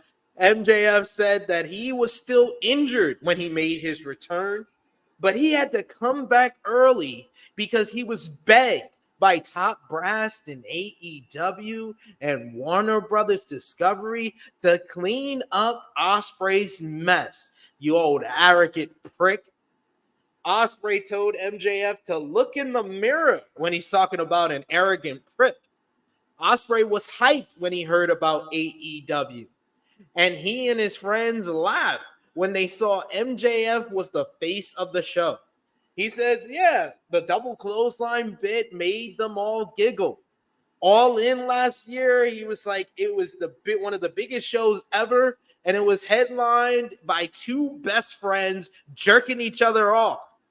Ospreay wasn't even employed last year, despite Tony Khan having 3,000 people and their nans under contract, and he was begged to go out at Wembley Stadium and have a good match, as Tony Khan couldn't rely on his world champion to do the same with the world title on the line. Ospreay said that MJF is entertainment, but they're meant to cater to the fans and their voices. This isn't about just about restoring the AEW International Championship. It's about restoring the feeling. And Ospreay is the feeling. MJF doesn't care about the fans. They're meaningless. He brings up what Americans do best. They win. MJF says that he believed that four-eyed dork Tony Khan when he said things would be safe in Ospreay's hands when he was gone. MJF said fans who only know Ospreay are red coat terrorists, while everyone loves MJF. Wrestlers around the world agree. He says Hall of Famers, the grifting podcasters, he's the best wrestler on God's green earth. MJF wonders who actually called Ospreay the best in the world. And he laughed at the idea that it was the fans who know nothing about this business. MJF calls himself the facts, and the facts are he's the longest reigning AEW world champion of all time. He headlined the biggest show of all time, as he's the ace while Ospreay is second place. MJF is from the only place that matters, the United States of America. And while Ospreay has only one move he can use to beat MJF, the Tiger Driver, he's not man enough to pull the trigger. The fans can feel all they want, as facts don't care about feelings. Ospreay said, congratulations. The history books can be rewritten, but you can't rewrite the feeling that wrestling fans feel. If Ospreay said, if you go around the world and ask who's the best in the world is, they'll all say Ospreay. It took MJF 4 years to win the fans over, while it took him 4 beats of his entrance music. Ospreay said that He said that they don't love MJF, who quickly exploded and said that they loved him until Ospreay came along and ruined it. He basically broke the veil of this man immediately with that one line, with that one phrasing. MJF basically exposed the real reason why he's always hated Will Ospreay when he said that. MJF, though, he tries to kind of turn course and get under the skin of Will Ospreay. He says that Ospreay is a great father.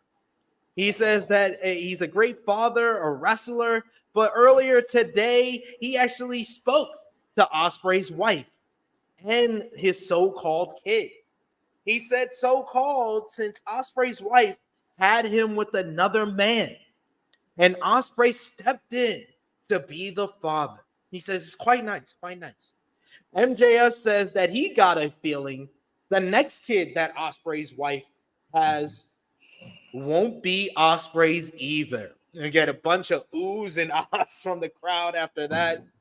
Ospreay is pissed, visibly pissed after he says that. He turns to Tony Schiavone and he asks him if Tony Khan is in his ear right now. And he asked him that if he broke the no contact ruling, how much would that fine be?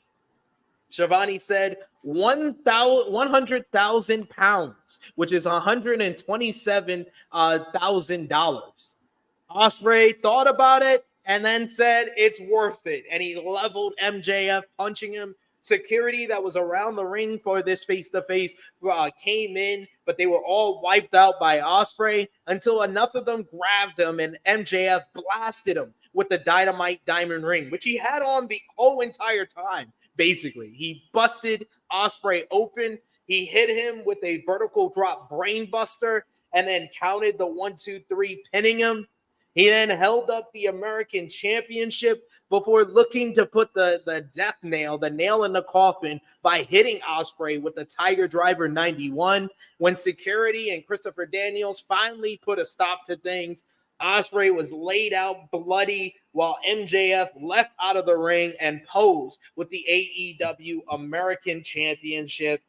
I thought that this got a lot of time. I think this was like a 20-minute promo segment, but I enjoyed it. I really enjoyed Ospreay on the mic. I thought Ospreay got the better of MJF on the mic because he had that passion, had the fans behind him. The fans were booing MJF out the building, but this was the best that both men came across in this rivalry. This was probably their best segment together, where they were able to both say what they had to say, and Ospreay really got the kind of the better heel version of MJF out. The MJF that gets under people's skin by saying things that are low hanging fruit, but he knows he could get under the person's skin with it. And that's what he said with the whole impregnating his wife line, and probably got to Ospreay enough for him to get physical, which led to him making a mistake and getting the security to hold him and MJF getting the better of him. So I like how this came around, and this was a great overall go-home segment to me.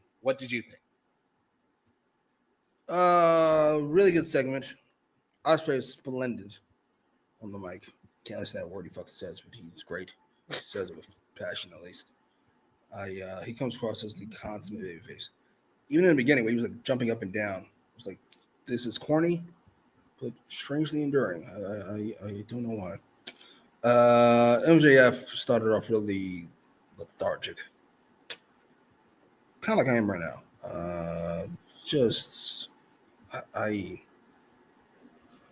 We're gonna say it was a setup for him snapping at the end, but still, I had to sit there. It wasn't great. This was obviously the best fucking one they had, because all the other ones revolved around America and shit, or him beating up Daniel Garcia, or other things that nobody gives a fuck about.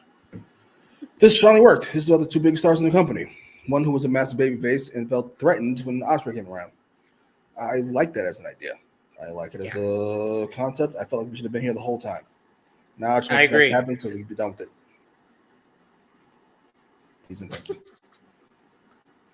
I love your shout at the Grifter podcasters, by the way. I love that.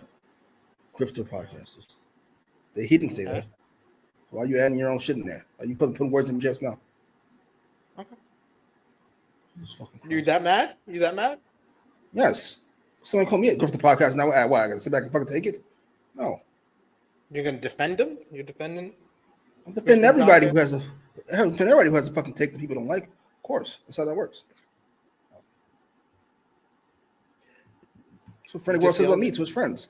Just fucking SP3 and that grifter Jimmy. Fuck you. It's my opinion. You don't like it. You don't like it. I don't know what to tell you. Fair. That's fair. That's fair.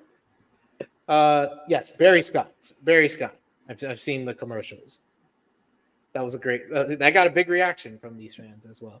And yes, I only understood about like one of his first references, but I was like, bravo, because the crowd was with him the whole entire way. He knows his audience. It's perfect. We got a super chat donation here from Christopher Kidd. Thank you so much, Christopher Kidd, for the support. As always, you guys rock with that. Listen up, you prick. Christopher says, give me Willow versus Mariah for Grand Slam in New York. Not interested unless Willow goes over. Next time she fights for the belt, she should go over. So that's a little too soon. So no. Not with it. By the way, I do want to I always shit on him for being terrible because he's terrible. But I do want to give Excalibur some credit for the show. He sounded a little more enthusiastic. Maybe it was the Cardiff crowd. He sounded like a play-by-play should sound. Yeah. Like how he his little tidbits that he was adding through this promo segment. He was really kind of connecting everything in as well. So yeah, this was probably the best job he's done all year. Indeed. He falls apart towards the end, obviously. Everybody returns back to their level, but it was good. Power Driver finisher saying MJF is trying to clean Osprey's mess because this ring is not clean if it's not OxyClean. Great job. Great job. A long way to get there. I'm not mad. I don't think it almost works. It almost works. Genesis J with another super chat donation for us. Thank you so much, Genesis. We appreciate Thank you. Fuck you. Bye. Genesis J says, MJF, they loved me till you showed up and ruined it. You would think I was watching Boy Meets World. I felt that. Gotta go till next time. Thank you, Genesis J. That was a great line. It was like the veil of what we were being, what we thought the story or the kind of the genesis of this whole feud between them when he had that look on his face when Ospreay stole the spotlight and challenged Daniel Garcia to the match at Beach Break. We said that. We was like, MJF was like, he didn't just steal my spotlight in this moment. He's been stealing my spotlight since he got here. And yeah, I agree with you. That probably should have been more of the feud and more of the focus than the whole US UK thing that they were trying the over like 2 or 3 weeks here. Fucking heinous. This is great. This is heinous. Of course, dummy choose the one that's awful. It's not even that hard. This isn't even hard. People make wrestling way more difficult than it is. Sorry, it isn't. And I guess the Tony was like, no, we had to build to this moment where he finally said why he's hated him the whole time. But you could have gave us breadcrumbs to lead to this. I don't need any breadcrumbs. I just need you to stop fucking 1980s and Sergeant Slaughter Hulk Hogan ass match. I don't care. I don't care. Sorry, I don't. Frantic World, thank you again, Genesis J, and appreciate you. Come back and watch the rest of the show when you're free. Frantic World says this was great. Both MJF and Will Ospreay was very good. We get Power Driver Finisher who says this was a nice lengthy promo in my opinion. I liked it. Unfortunately, Jericho was before with as much time that he had. Not quite that long, but yeah. Actually, maybe you could be bothered by this. I mean, it's a long one. It's a really long one. Last time we had a promo exchange this long. MJF and Punk? Probably MJF and Cole. Right. Yeah. This one turned out a lot better. I'll say that much. No one jumped off a ramp. That's to be fair. We got Annika who says, so for y'all, think MJF had that bullet in the chamber the whole time, or was this the last shot at the go home show? No, I think this has been the reason why he's had his vendetta against Will Ospreay this whole time, is that he feels like Will has overshadowed him and took his spotlight. But he also said before that he feels like Will Ospreay didn't hold on to the company or keep it at the same level that he had it in 2023. I mean, no, I don't blame Will Ospreay if we're just doing math. Yes. Oh, yes, by a lot. Yes. Sorry. There's only one star in that company. We always compare him, Swerve, and Ospreay to like Austin Rock or Triple H. This is much closer to Austin in 98. It's awesome, and there's a whole bunch of other motherfuckers. It just is what it is. Sorry. Numbers-wise, I'm talking. It just is what it is. Fair. Big Man Dog saying MJF underestimated how little the UK cares about nationalism. He needs to take all into Eastern Europe, Poland, Turkey, or Hungary, where they get as defensive as Americans about their country. No. I think this, like I said the whole time, Big Man Dog, that this whole UK-US thing would only work in the UK. He underestimated how much the U.S. would love him for being the American champion. No, I don't think he did. The first thing he did is just says fucking Tennessee's not real America. This is just shit. You're all overthinking this. It's just awful. It's just garbage. It doesn't belong in 2024 wrestling. Not because it's offensive, but because it's bad. Ew. It's a bad idea. It is an overall bad idea. I'll give you that. It is true. But I think we're both in agreement. It's very good to great go home segment for these two. Who do you think should win on Sunday? MJF should win. Ospreay will win. So we can get Ospreay and Pac and MJF and Daniel Garcia, I would imagine. That all out. Yeah, they have Ospreay win in front of his fans. I'm so annoyed. Ospreay's great, but it ruins the whole purpose. It ruins the whole point of this. How long do you think the match goes? Shorter than last time. I think 30 minutes. God, I hope not. There's only like 8 matches announced so far for this card, which leads me to believe 9. No, I hope they don't. I don't. No. I'm not counting Willow's match. World title, women's title, TBS title, TNT title, American title. That 6-man goofy ass whatever. What was it? Gauntlet. FTR, Acclaimed, and Bucks. Hook and Jericho. Boy, ill. All right. Watching this. I hope they just announce like they doing like a 2-hour pre-show, so maybe like 2 more matches for the pre-show. That's all they need. Keep it at 8 to 9 matches for the main card. Holy shit! Motherfuckers sitting there for 6-7 hours watching wrestling. 5 hours. 2 hours for the pre-show. You think the card is going 3 hours? If they only have 3 matches for the pre-show, I'm not showing up for the first of the 2-hour pre-show. The first hour of the 2-hour pre-show. Can't even imagine. Why were they so dead for the main event? Oh, I don't know. We'll see. We'll see why. I don't know why. Fucking idiot. Never learned this lesson. Ever. Renee Paquette is backstage, and she says that there was an altercation earlier today, and Hangman Adam Page was asked to leave the building. Paquette caught Page on his way out, and Page says that he's if only that was done while Punk was around, we'd all be in a better place. Go ahead. The words and opinions of Jimmy Macram do not necessarily reflect those of True Heel Heat, its viewers, or affiliates. Hangman Adam Page was says that he's officially entered into the casino gauntlet and will lay out anyone in his way to get to him and ruin all of his happiness. Evil Uno then shows up and walks by. Page asks his old buddy if he knows anyone in the casino gauntlet. Uno says that he himself just entered the gauntlet and he can't wait. And Page waffles him with a steel chair in the back of the head.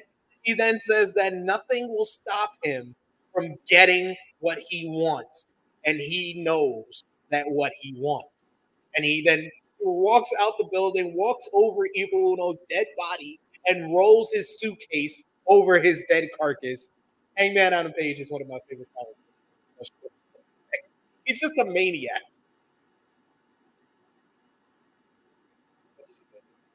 Who cares about Evil Uno? Why did Evil Uno happen to be walking by right now? Why is Hangman not? Why is he walking by right now? What a coincidence! He just got done asking to be in the casino. It's just the guy I need. Who would have thought? I hate how much Hangman is let down by these idiots. Not Evil Uno. I'm not knocking you, sir. Dummy is what I'm talking about. You can't put a little more effort into my shit. Do you mind? Oh, fuck it. Hangman will make it work. Of course. Fuck it. I still forgive him for ruining Collision, the best wrestling show ever. But I'll get over it. I suppose at some point. Now I'm stuck with no Collision. I'm stuck with no Collision and no CM Punk. Thank you, sir. I appreciate you, Hangman. Thank you. I don't get either one. You can't talk about this segment? Hangman's great. Booking is awful. What else do you need to know? Same answer as always. Hangman is great. They stink. As always. God damn it. Why not have him fucking start walking and then he comes across Evil Uno? Or Evil Uno's way the fuck over there and Hangman looks around and then calls his cocksucker over here. Why does he just happen to be right fucking here? Do we not give a fuck about any of this? No. Wrestling fans don't care. Fuck it. No, I was fine with wrestling. Stop taking it so seriously. I didn't have the same issue as you. I'm sorry.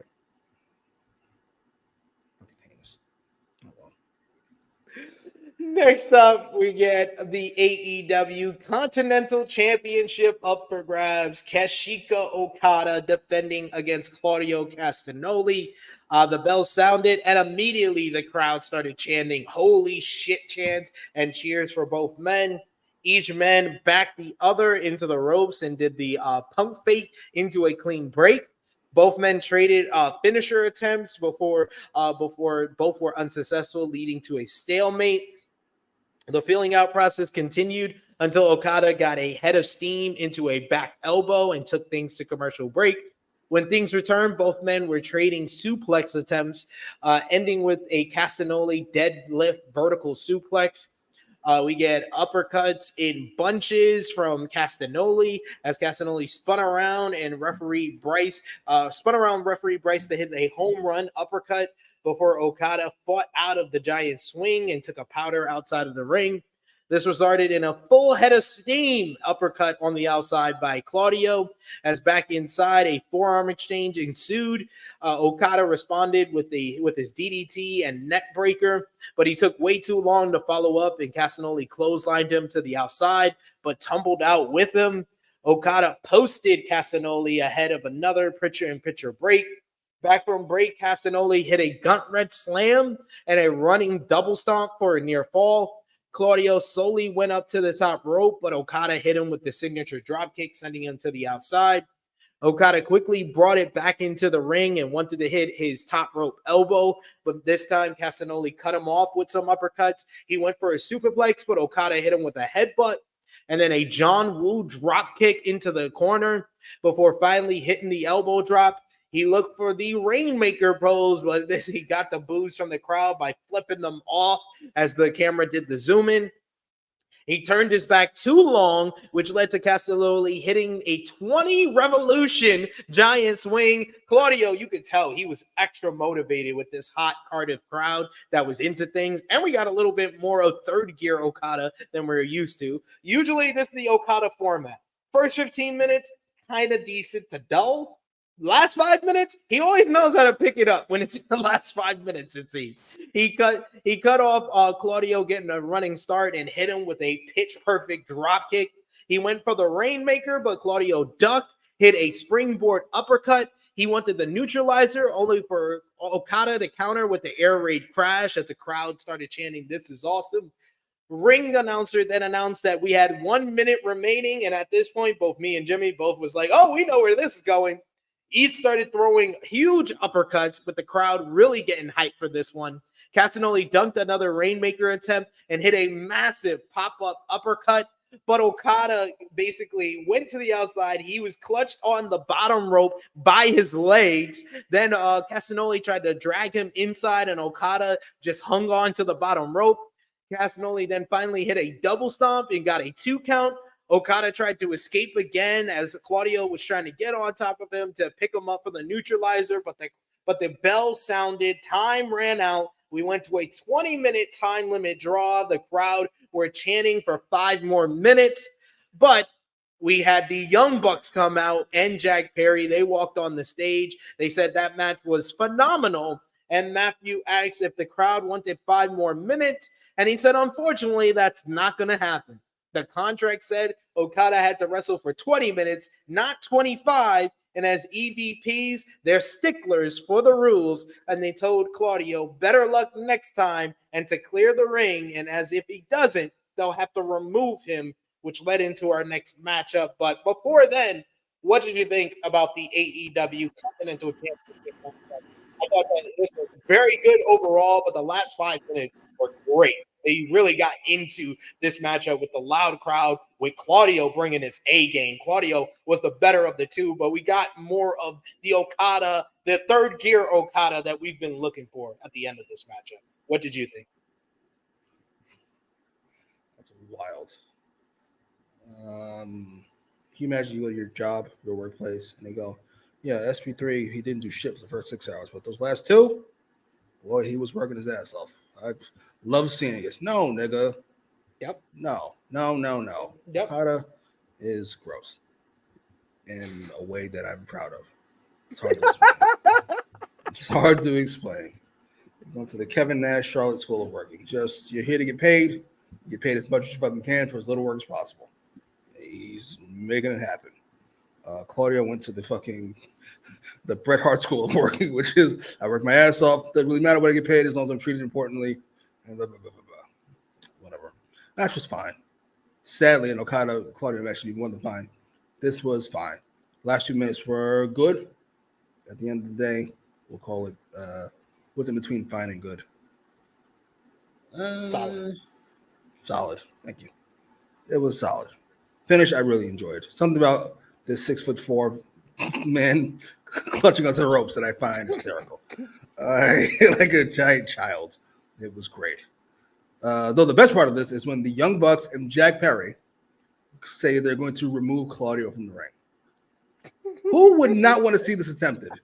I would want to see this so very much so. Big Man Doug says Okada really is Japanese Kevin Nash. It's fucking jarring to watch. It's like, yo, he just knows the check has been cashed. I get paid whether I go through with this or not. Good Lord. This was very good. Very good stuff. I loved it. Very good. Oh my God. Very good match. You can disagree. That's fine. But I thought this was very good. I just need Okada to wrestle more. That's what I need from him. To wrestle more. When is that gonna happen? Jonathan Hurd says, I feel like Okada need more TV work. He hasn't really defended like that either. No, like at all. This was his first title defense since April. Why would he? Why? Why would I wrestle? This makes no sense. The check is in the mail, nigga. I don't understand. Whatever. I'm okay. No, it's not okay to disagree on certain things. I disagree on that. I disagree on agreeing to disagree on certain things. This is one of them. I'm not going to pretend like Okada's giving me his best work here. Absolutely not. Hey, I appreciate great match. This nigga. Oh my God. Hey, you can think it's a great match. I thought it was very good. He can think whatever he fucking wants. Great. It's a black mark on his resume, as far as I'm concerned. Derek, whatever the fuck his name is. It's a black mark. Dare SP3. Dare Rich. Apologies.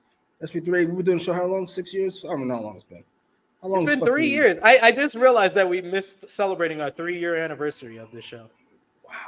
4 years. He only has 3 black marks. I've seen you one time, Derek. You have 1 black mark already. That's a 1-for-1 average. That's not great. What do I have? I have 3 marks, you said? 3, yes.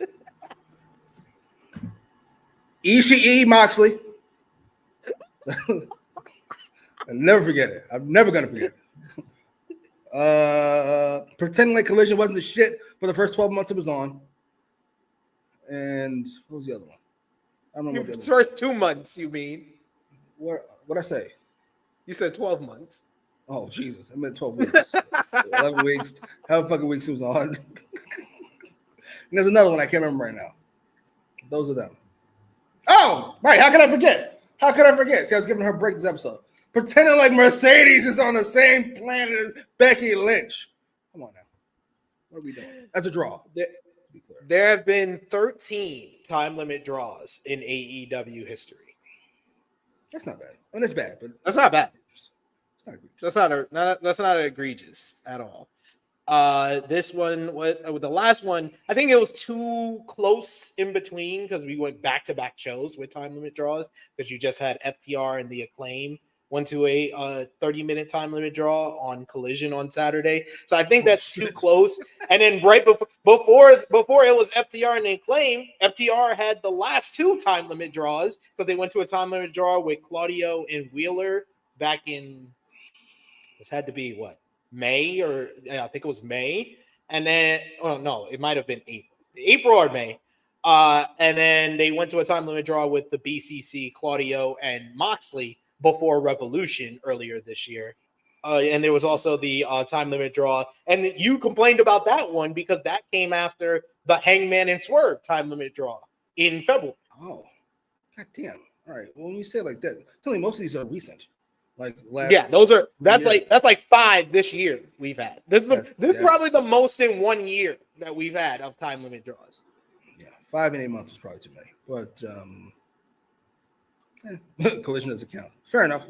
I don't mind that excuse. Fair. There was 2. I named 2 on Collision. That's in the Collision verse. So it's really been 3 that we've seen. 3 time limit draws we've seen. That's not bad On this show this year.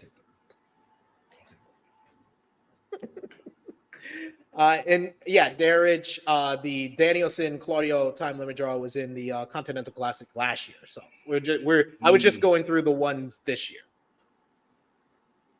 Yeah, I mentioned that one too. But yeah. The time limit draws. What are we doing? FTR loves to work. They love to work.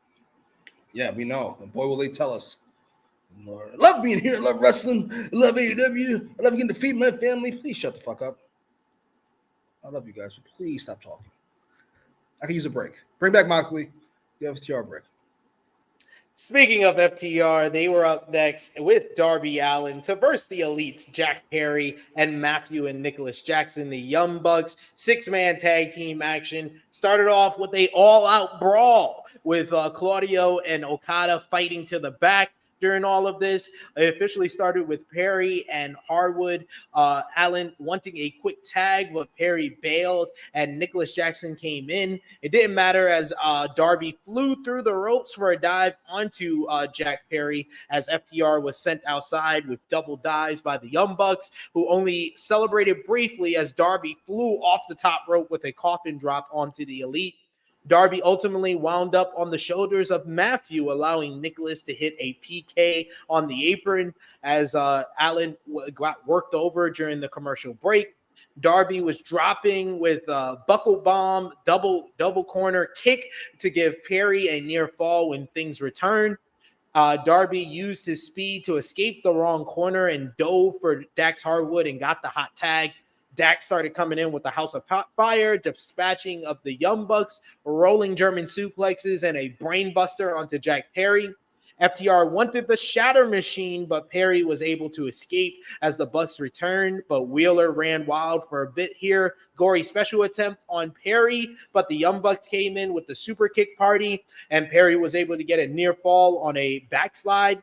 The EVP trigger was ducked by Wheeler as the Bucks collided knees. The match broke down as FTR and Darby got triple sharpshooters / scorpion deathlocks at the same time as the Elite all got to the ropes. They tried to bail with their titles and escape. At this point, Excalibur decided to promote some QR code for no fucking reason.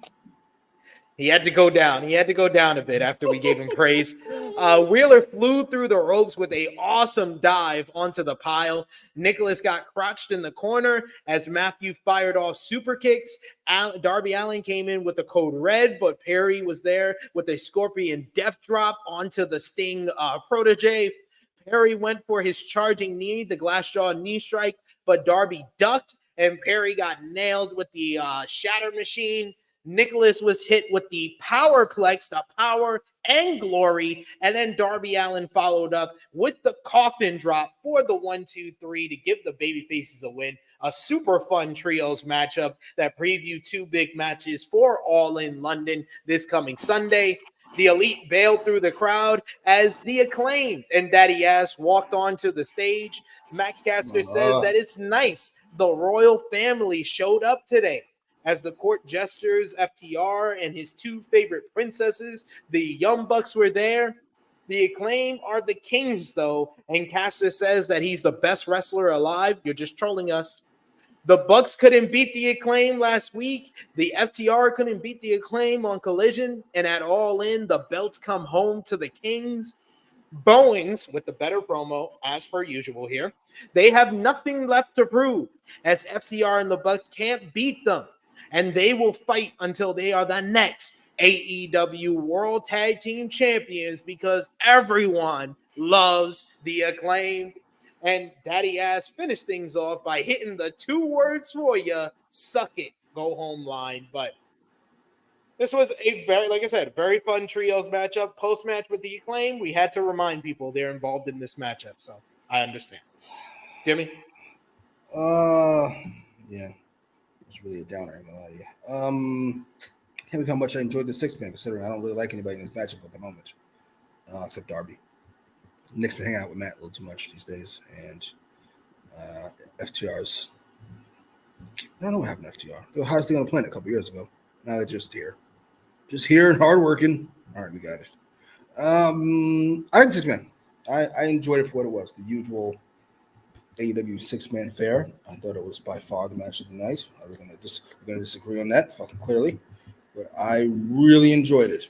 As far as Max Caster and Bones go, listen, he's got to be trolling because he's not really great at anything. No disrespect. I just don't get what the point is. I don't get what the point is. I'm a little confused by it. Bones is great. Always been great. Time to break this group up. Time to throw this cocksucker through the barbershop window and move on with life. No disrespect. Please and thank you. Also fair. And Jonathan's adding to that, saying the end of the match was good. They could have kept the promo after I feel like it fell flat. I can understand. I'm not going to shit on Tony Khan here. I get why they aren't in the match at All In. Just this group you've loved so much. It's done. It's done. It ran its course. Certain things just run their course. So, that hell of a run. I hope after All In, we're over the Acclaim being in the top position, honestly. Ooh. Who do you have winning the match? Bucks? Yeah. Right now I have the Bucks. Because I like a few weeks ago I would say the Acclaim, but I honestly don't want that. Please and thank you. So yeah, the Bucks, and I don't think it's time for FTR to get back to titles. So yeah, the Bucks. Agreed. Then we had a nice little short backstage segment. I know Jimmy's gonna have a complaint about the doctor still leaving Ospreay bloody after it's been 40 minutes, but Renee Paquette backstage checks on Will Ospreay as he's being checked out by the doctor and axes his status for Sunday. And determined Bryan Danielson storms up to Ospreay and intensely tells him, "Do it." No, I mean it. Look at me. Do it. before walking away, seemingly giving Ospreay his permission to use the Tiger Driver 91 after it previously hurt Danielson. This was simple, short, but very effective. Is it? Yeah. Why? Gives him his blessing. Who's the fuck is dragging me his blessing? Number one. Because you're not using it because you think you hurt me, even though I came back like a few weeks later. Yeah, and got his title shot. He's about to win the belt at Wembley Stadium. Yes, the Tiger Driver is such a fucking pain that it gets people title shots. I should just do the fuck with everybody. Enough of this. First of all, it's 40 minutes after he should have got his face wiped off. That's number one. Or at the very least, had something done. How is this a thing? And then here comes Dragon, fucking telling me what to do. Don't you have other things to worry about? How about you go worry about yourself before you end up getting beat in front of your kids? Like, how dare you? This is insanity. Leave me alone. I know what I'm doing. I've made it this far about Dragon. I think I can pull it off. Beat it. Hit the bricks. Didn't I beat you? And now you're giving me advice. Beat it. Beat it. I'm so sick of people. Love you, Dragon. I'm just saying. Come on. I've got it under control. Thank you. All right, then we finally had our go home segment, our main event segment, the final showdown between Swerve Strickland and the American Dragon Bryan Danielson, hosted by the best commentator, not only in AEW, in the entire wrestling business, Nigel McGuinness. He first welcomes to the ring the undefeated for over the past year, the franchise player and the most dangerous man in all elite wrestling, the AEW World Champion, Swerve Strickland. Swerve is welcomed by the fans. Big ovation for Swerve. He came out with a dancing Nana who got some loud Swerve's house chants. McGuinness was about to reluctantly introduce the challenger when he stopped himself and he shook Strickland's hand. And he says that he wants to bring up and ask Strickland a question.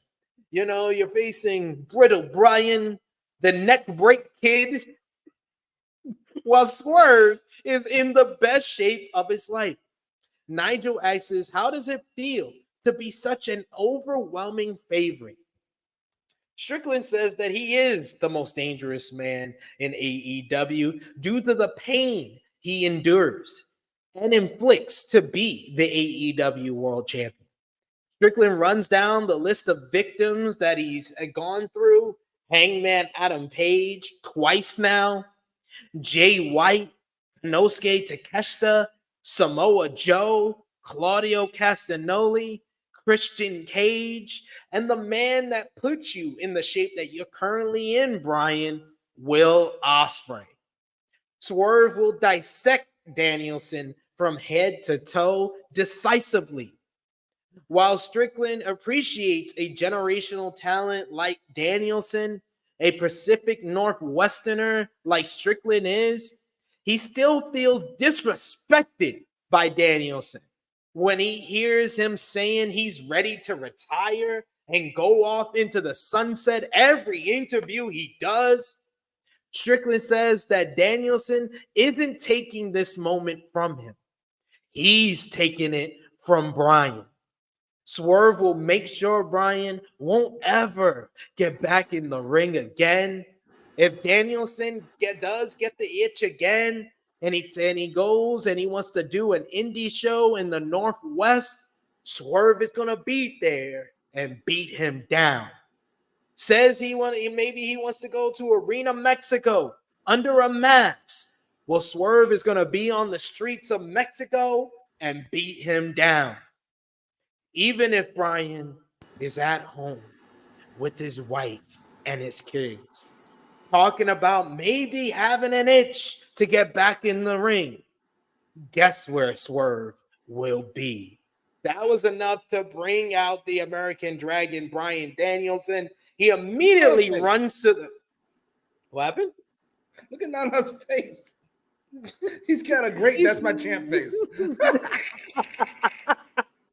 Brian immediately sprints down to the ring. He ducks a clothesline from Swerve and nails him with the Psycho knee. You get Nigel and Nana bailing from the ring. Danielson then grabs the mic and he says maybe a lot of people are confused as he doesn't come out here 20 minutes every week to talk about himself. He knows who he is. This is the truth. Strickland and Danielson knows it. Danielson is the best fucking wrestler in the world, and he has been for the last 20 years. What I've been saying, let's go! Swerve can say he's gonna cripple Danielson in front of his daughter, but at Wembley Stadium, the fans who have paid to see him the last 25 years in front of his family, his wife, his daughter, and his son, Swerve will do more than cripple him.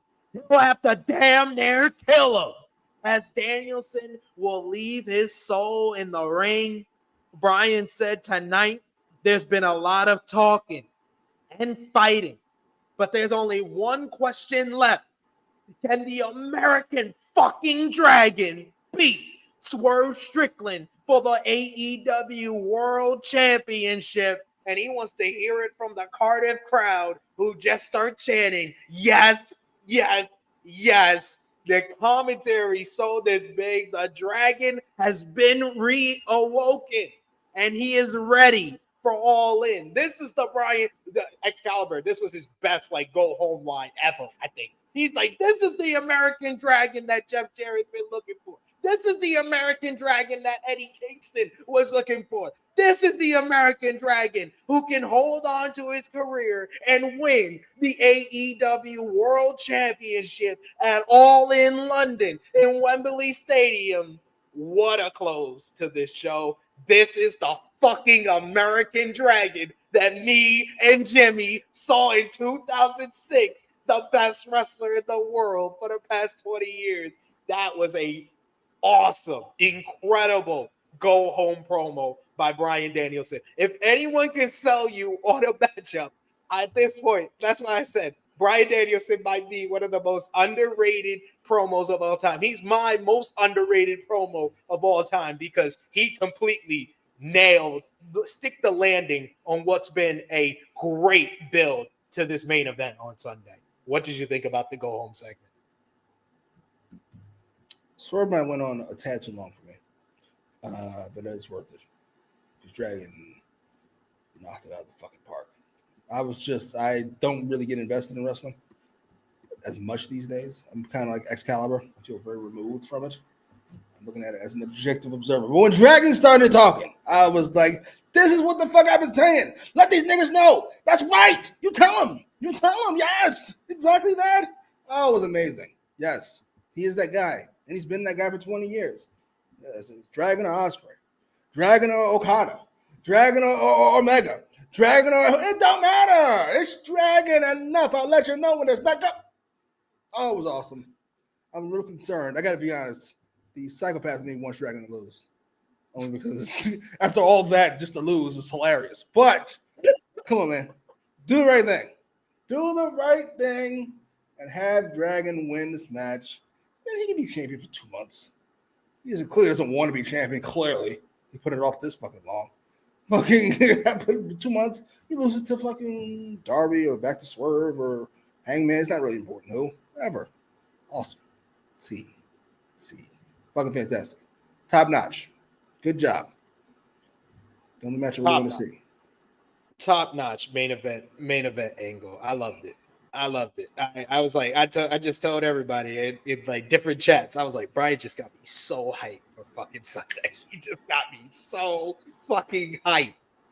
When he started, he hasn't cursed since he first got here in AEW. It's been a while since he cursed on here. He said, I'm the best fucking wrestler in the world. The American fucking Dragon. Osprey who? Gunther who? It's been me, nigga. What you talking about?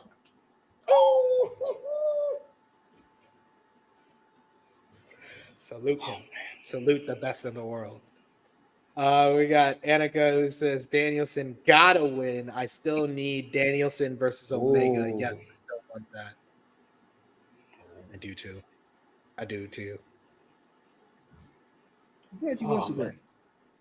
Yeah, this was fucking awesome. Yes, we got Project Finisher says this shit was so fucking awesome. Where was sold before, I'm paying double. Yes. He already sold me on it. He sold me on it from him putting his career on the line. But then he did a fucking 450 into sticking the landing. He did a somersault into sticking the landing on this one. I know this is not about Swerve, at least not anymore. His card is in an interesting place after this. I mean, he's not really the uber popular babyface he was a few months ago. No. And he's not quite a heel. I'm very curious as to what happens after this. He's a very popular antagonist. Is he very popular though? I don't know if that's true anymore. I think he's still very popular. There's something about him that still keeps him on that ledger of still very popular. But like, why do we think that? Is my question. Because he gets a big reaction. He doesn't get a big pop when he comes out. He doesn't ever. They chant the thing when Nana tells them to chant it, but other than that, what's the reaction? I'm just asking. I think we take some of these things for granted. I don't think so. 250. I mean, seriously? You gotta take that back. We got a super chat donation aforementioned from the good brother chilling with Chase. Thank you so much, Chase. We appreciate you for the serious. support. I'm not gonna sit back and take this fucking shit. That's what he said when he offered him $725. Oh, that's it for real? All right, fine. He says, got $100 on Dragon. Got him at plus 250. The American Dragon is winning the AEW title this Sunday. It's gonna be beautiful. I'm gonna have tears of joy if that happens. If he wins if I get to be there live, be on the floor for the American Dragon finally becoming AEW World Champion, first world title he's won since he lost to Kofi Kingston at WrestleMania 35 in 2019, 5 years ago. And then he has another big moment, this time in the main event with a black superstar in Swerve Strickland. Beautiful. Poetry. 5 years? It's been 5 years since he had a world title? Yeah. That's incredible. He's lost 19 straight championship matches, apparently. Jesus, that's egregious.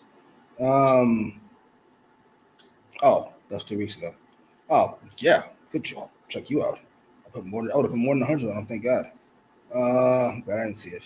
What was I gonna say? That's almost Goldberg length.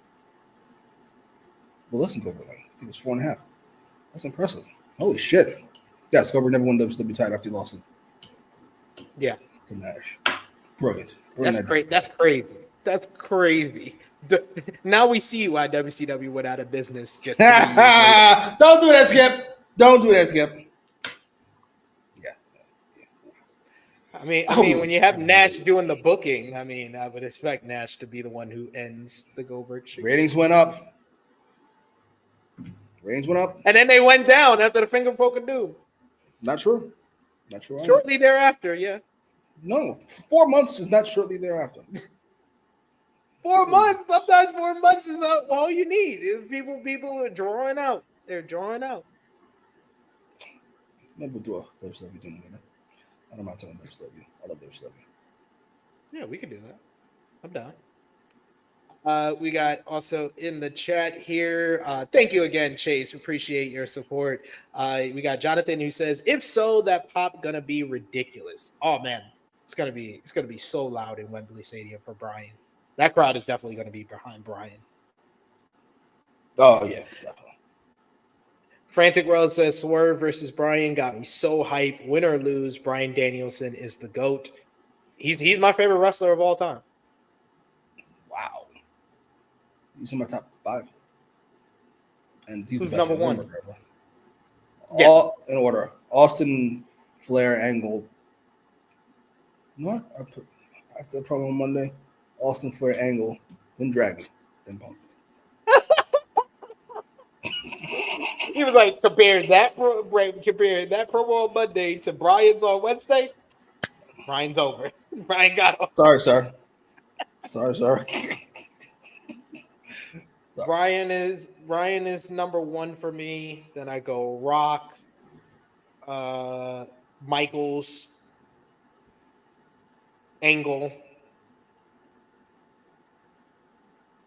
probably Brett. I like that list. My favorite. It's a solid list.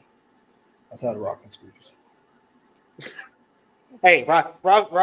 My mom used to say Rock was my stepdad. So I was always a big Rock fan.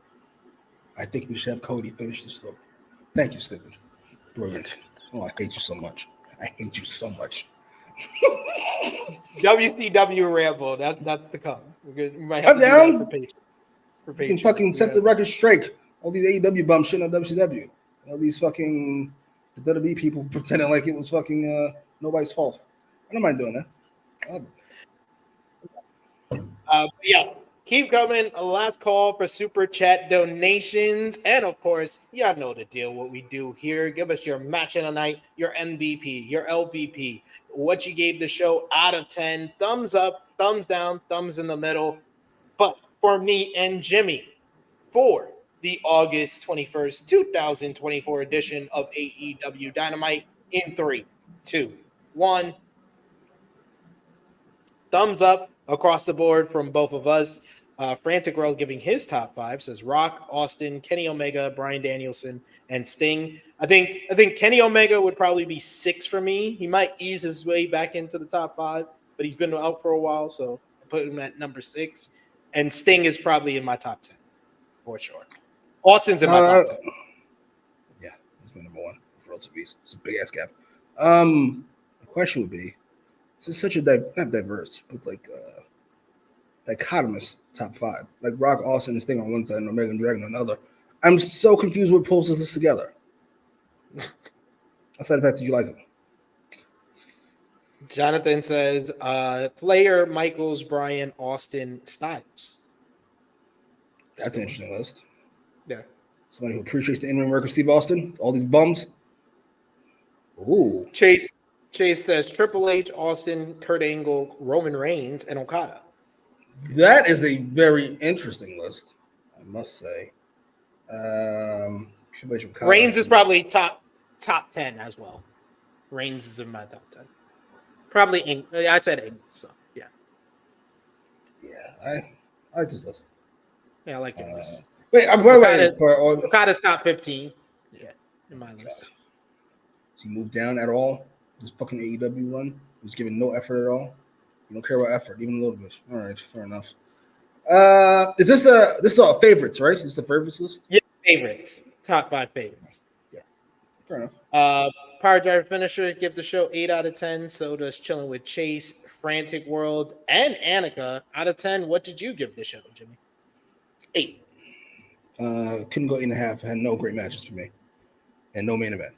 Even though those 2 matches they had back to back, close enough, I suppose.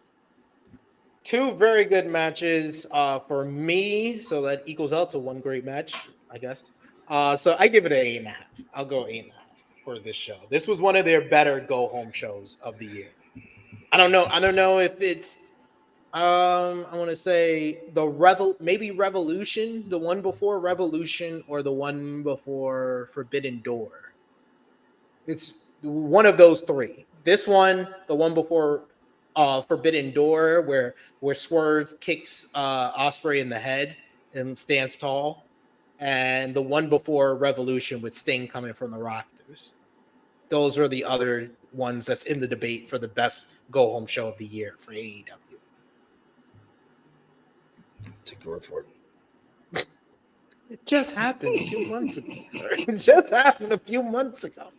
We got Annika who says HBK, Triple H, Stone Cold, Rock, and Samoa Joe. I was about to say this is the most Attitude Era-esque top 5 until you got to Samoa Joe. Annika. I was about to say I love Triple H.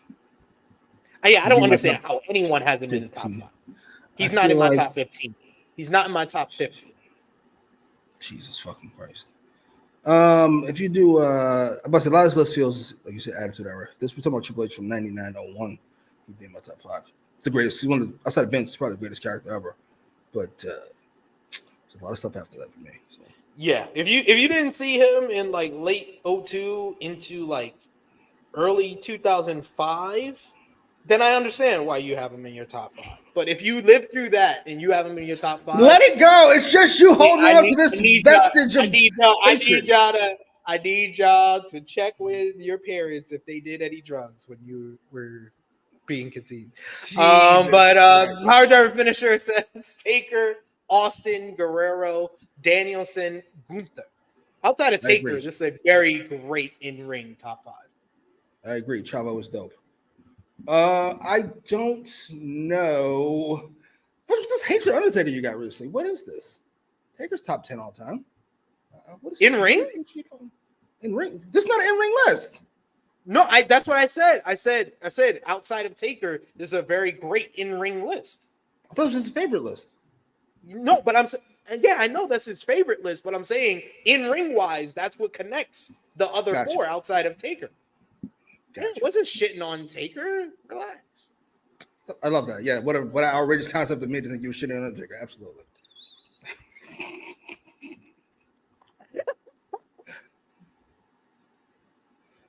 HBK better than Triple H in DX? Well, which DX?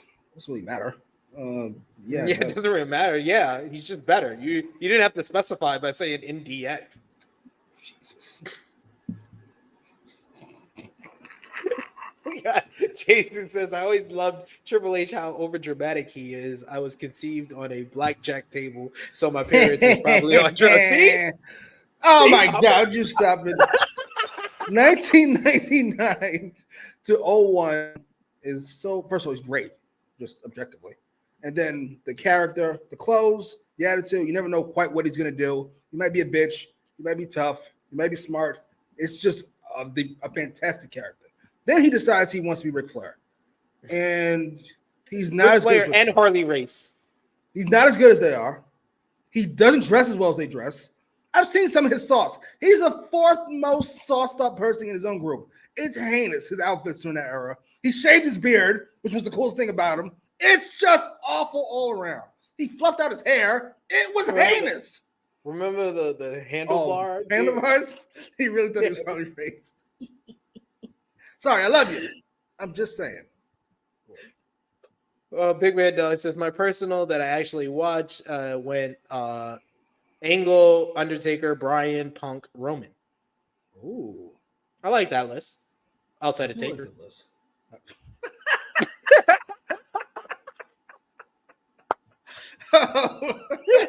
Fucking, what are you gonna say?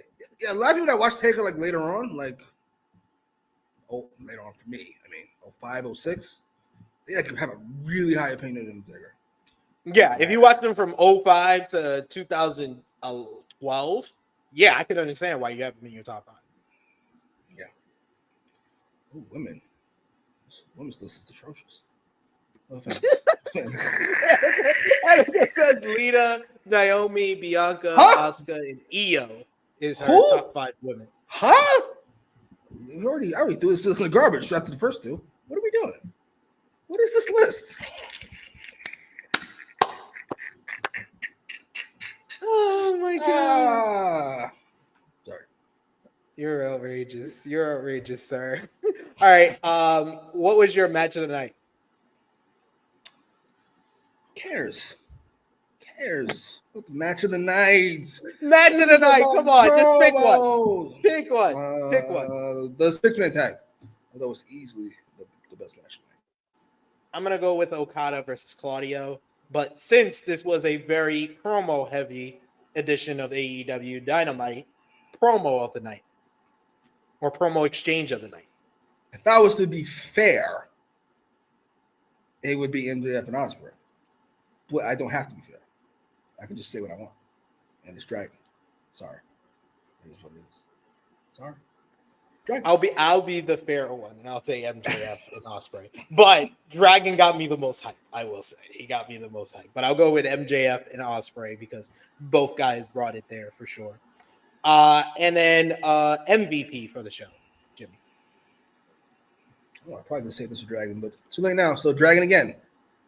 Dragon. Sorry. That's where I will go with Dragon. Yes, Bryan Danielson is my MVP for this show. LVP for the show, it's Chris Jericho. Why do you always have to do this? Why do I have to describe everything about you as it went a little bit longer than it needed to? That's like the definition of Chris Jericho from 2022 to now. It went a little bit longer than it needed to. Those 5 minutes saved Okada for me. So I'm gonna go with Hook. Possibly one of the dumbest things I've ever seen. Walks down like a badass. Has nothing good happen against chokeslam. Dead. Good job. Fair. Chillin' with Chase says promo of the night, Danielson. I got so emotional for that. So Power Driver Finisher agrees with you, says Danielson swerve. And yes, and a lot of people agree with our Triple H criticizing his mustache. It's shocking.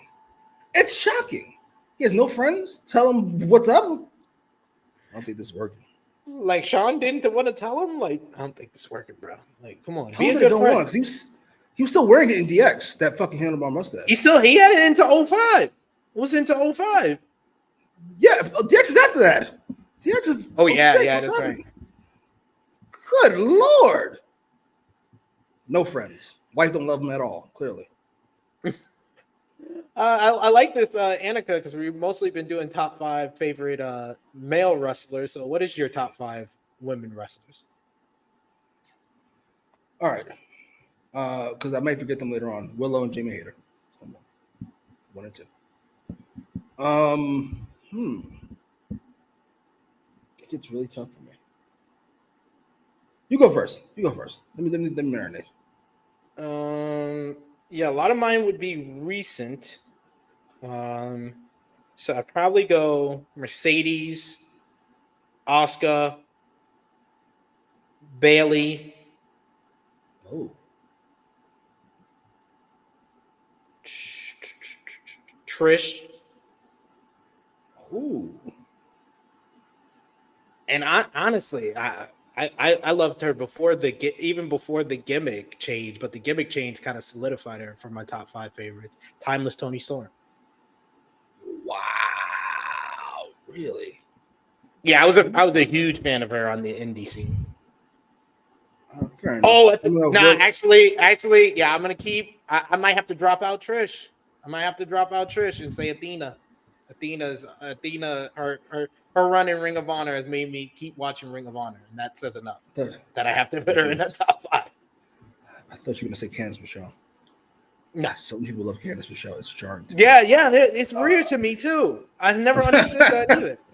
I was like, yeah, if we're just doing this on looks, I guess. Like, I'll be next. Willow. I don't see it. Sorry. Io Sky is like 6. She's very close. She can ease into my top 5 too. I'm gonna go Willow, Jamie Hayter, Io, Rhea. And I'll go Bianca just for this run she's had. It's very impressive to me. John Cena-esque. True. Facts. But yes, that is all for this edition of AEWramble. This was a fun edition. Appreciate the super chats. Appreciate all the conversation in the live chat from all of you guys. Jimmy, let everybody know where they can follow you on social media and when they'll see you again. Nikki Bella? Huh? Nah.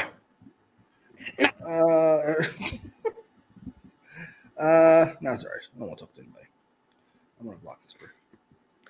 Well, Jimmy will be back on Monday, 1:05 p.m. Eastern time for our AEW All in London review. I'll talk about my live experience. We'll talk about the shows. So come through with that. Will Chisholm, Chuck Berries, we expect to see your super chat.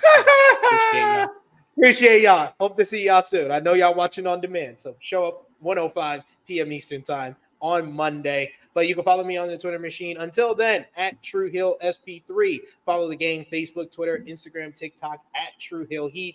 patreon.com/True Hill Heat. $3 a month, exclusive content, and the best place to support us when we are not live here. Keeps the channel moving and going. So we always appreciate that type of support. And thank you once again, everybody watching. Drop the thumbs up, comment down below, and let us know what you thought of AEW Dynamite this week. But until then, and I will be, actually, once again, I will be live tomorrow, 1:05 p.m. Eastern Time, with our AEW All-In preview. It will be myself and Joel Holbert of Wrestle Purists and the Late Night Grin. We'll be breaking down the card for this coming Sunday, so join us live for that. And we appreciate your support as always. But until then, for Jimmy, 25 fucking kangaroos and shit. Who gives a fuck? For Jimmy, it's me, your True Hill Phenom SP3. This has been AEWramble, episode 160. You showed up and ruined it. We are signing off until next time.